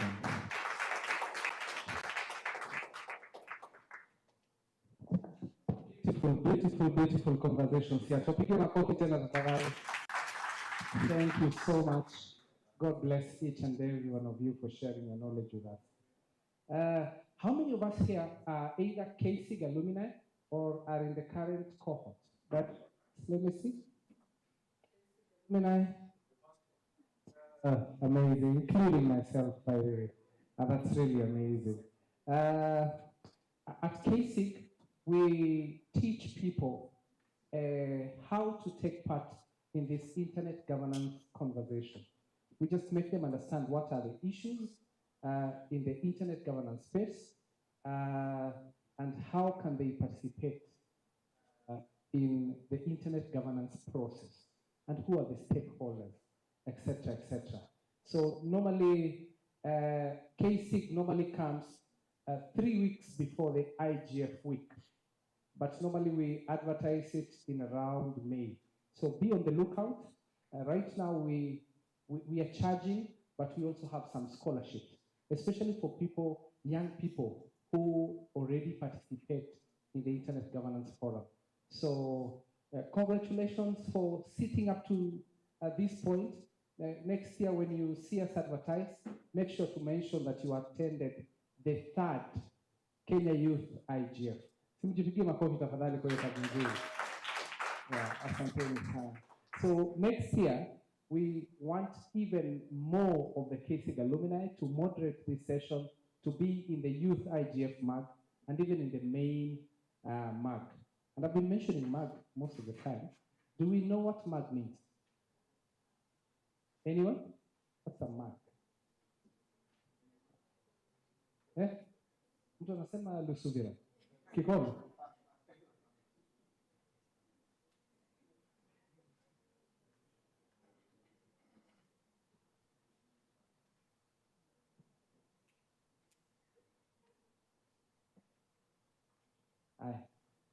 Kuna mtu amekwambia MAG ni nini? MAG, jaribuni kuongea hapo, si hata mnaweza converse tu. MAG, what is a MAG? NAG, by the way, MAG. MAG. Multi-advisory group. Multi-advisory group. So normally for the Kenya Youth IGF and even the main IGF, the event is organized by volunteers. So normally there is a call for volunteers to join the MAG, the multi-advisory group. So the call is normally done through the Kitchenet mailing list. So if you haven't joined, whether this is one of the things that you should do before you leave here. If you haven't subscribed to the Kictanet mailing list, please do so. Because after when we do the call for Casey, we do it there. When we do the call for Max, we do it there. And other platforms. We also have a WhatsApp group for Kenya Youth IGF, which I encourage you to join. I think, Kate, if it's possible, we can share the link so that, or a QR code, so that they can scan and join the WhatsApp group. So we are really trying to grow the community.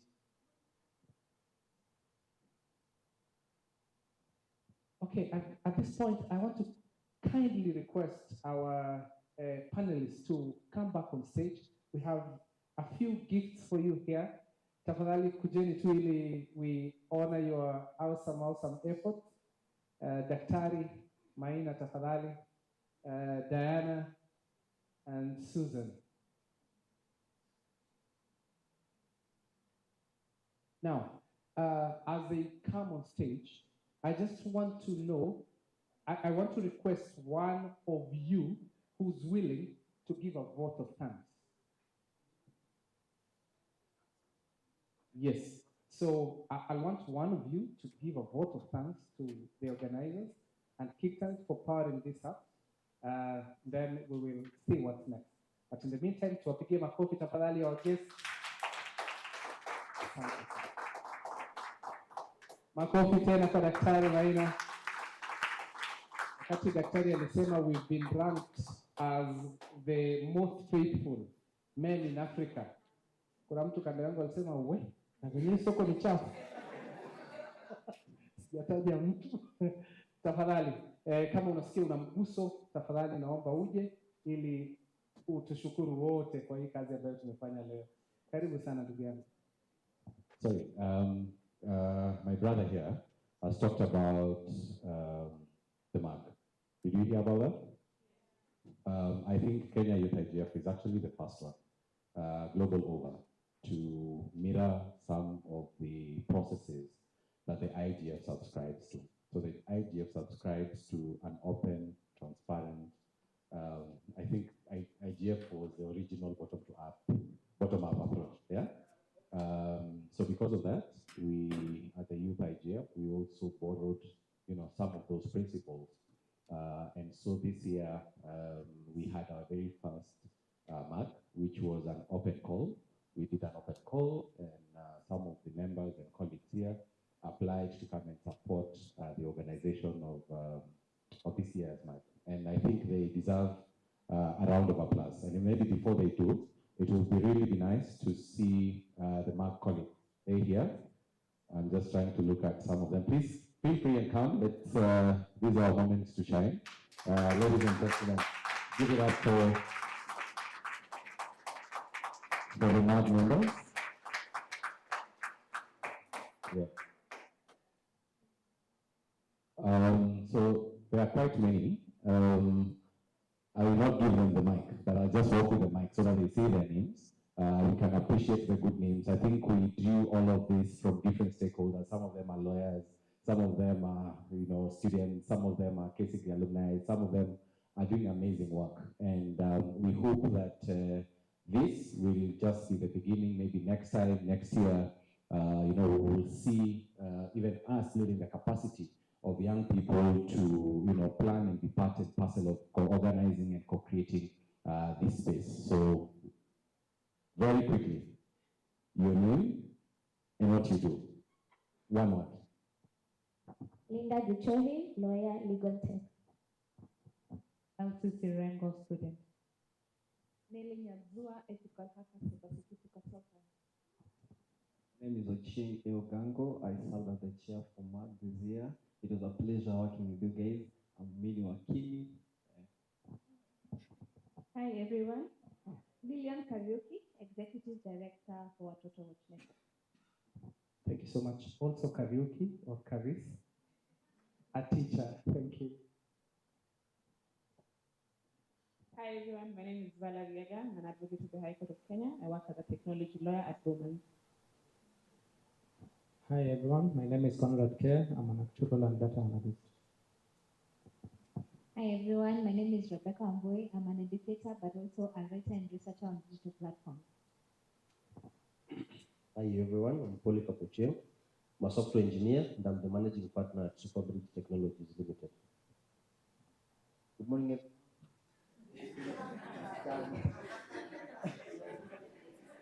And don't worry, I work between hours. Good evening, everybody. My name is David Mbeja. I'm a communications. I'm a journalist by profession. KC cohort number 2, that is 2017. And our communications practitioner. So actually I'm meeting most of these people some for the first time, which is great, Keita. We only talk virtually to plan something. Good evening. My name is Nema Mjesia. I'm a communications personnel at Kitanet. I'm journalist tech, and also I work under the Gender and Digital Rights Program.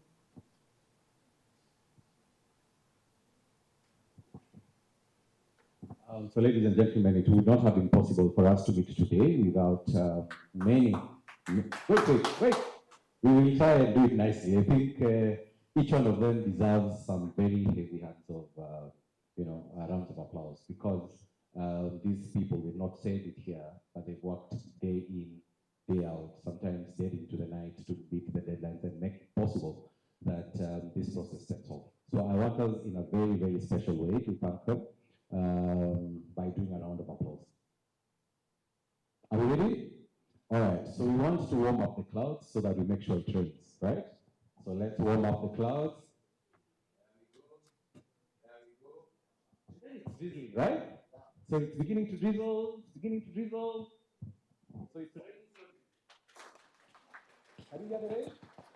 So we want to put some Can you get that?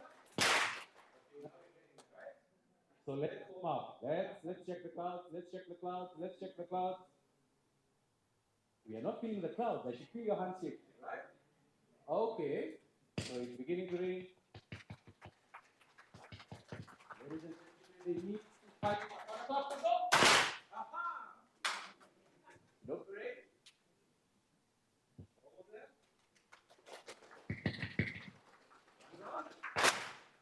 Thank you so much.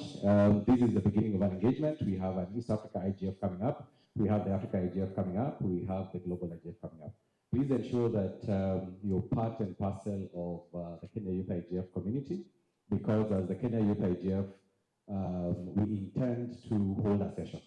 So this is not the end of the engagement. I know many of you have come and asked, can I have more speaking opportunity, engaging opportunity? So we are saying that we would like to organize a session, both at the East Africa Youth IGF that is coming up in the first week of September, as well as the Africa IGF. So for those who are interested in co-creating and co-organizing that session, from the Youth IGF community group, I think we are curating volunteers, so we ensure and see that how many sessions can we put in. I think that would be very, very great that this engagement doesn't stop here, but we can actually upscale some of the recommendations that have come here onto all of those platforms. Unfortunately, we were supposed to have a session on the road to the IGF with the IGF Secretariat, but because of a slight time variation, we were not able to have our colleague from the IGF Secretariat, who was also part of the Euro Youth IGF that is actually happening. But we will convene a session, to just show what are some of the opportunities ahead of Tokyo and how can we be part and parcel of it. Very quickly, there is a call for travel support. I've seen a number of people saying, okay, how do we get to Tokyo? Reach out to us and we'll be able to give some guidance in terms of application. And if you need referees, some of the colleagues here are happy to do that. So thank you so much, and I hope that we can continue to interact.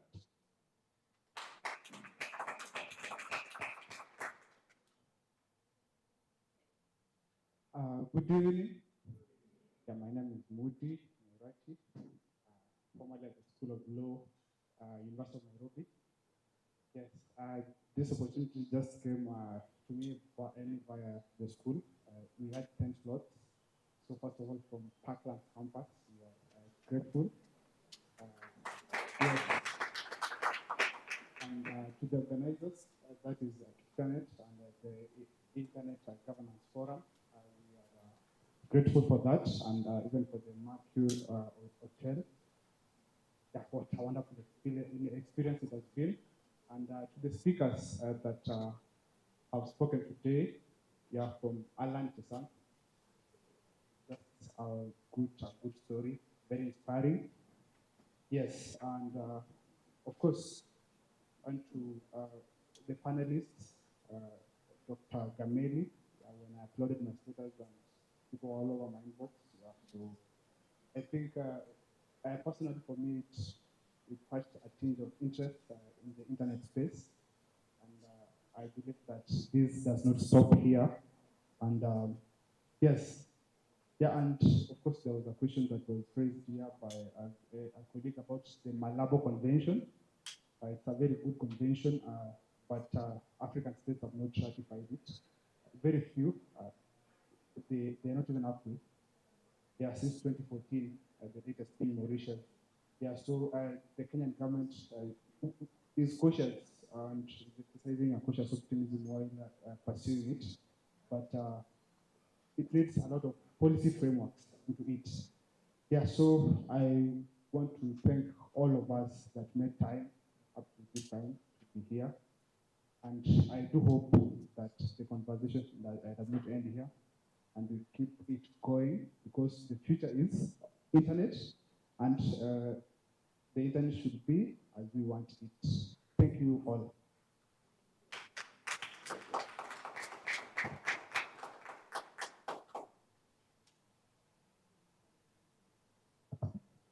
Together with my co-host Becky, we really want to appreciate your active engagement in this process today. I'll now invite someone to close with a word of prayer, then you'll be free to leave at your pleasure. Let's continue to make friends here and exchange contacts. Next year, we want more of you to be in the MAG so that we can also be promoted to the bigger IGF MAG. So let's keep on promoting and holding each other like that. So any volunteer to close the word of prayer, please? Yes, please.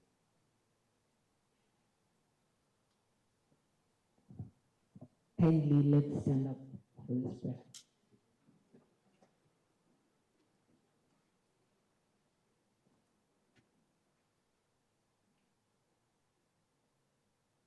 Let us pray. Heavenly God, we thank you for the gift of life.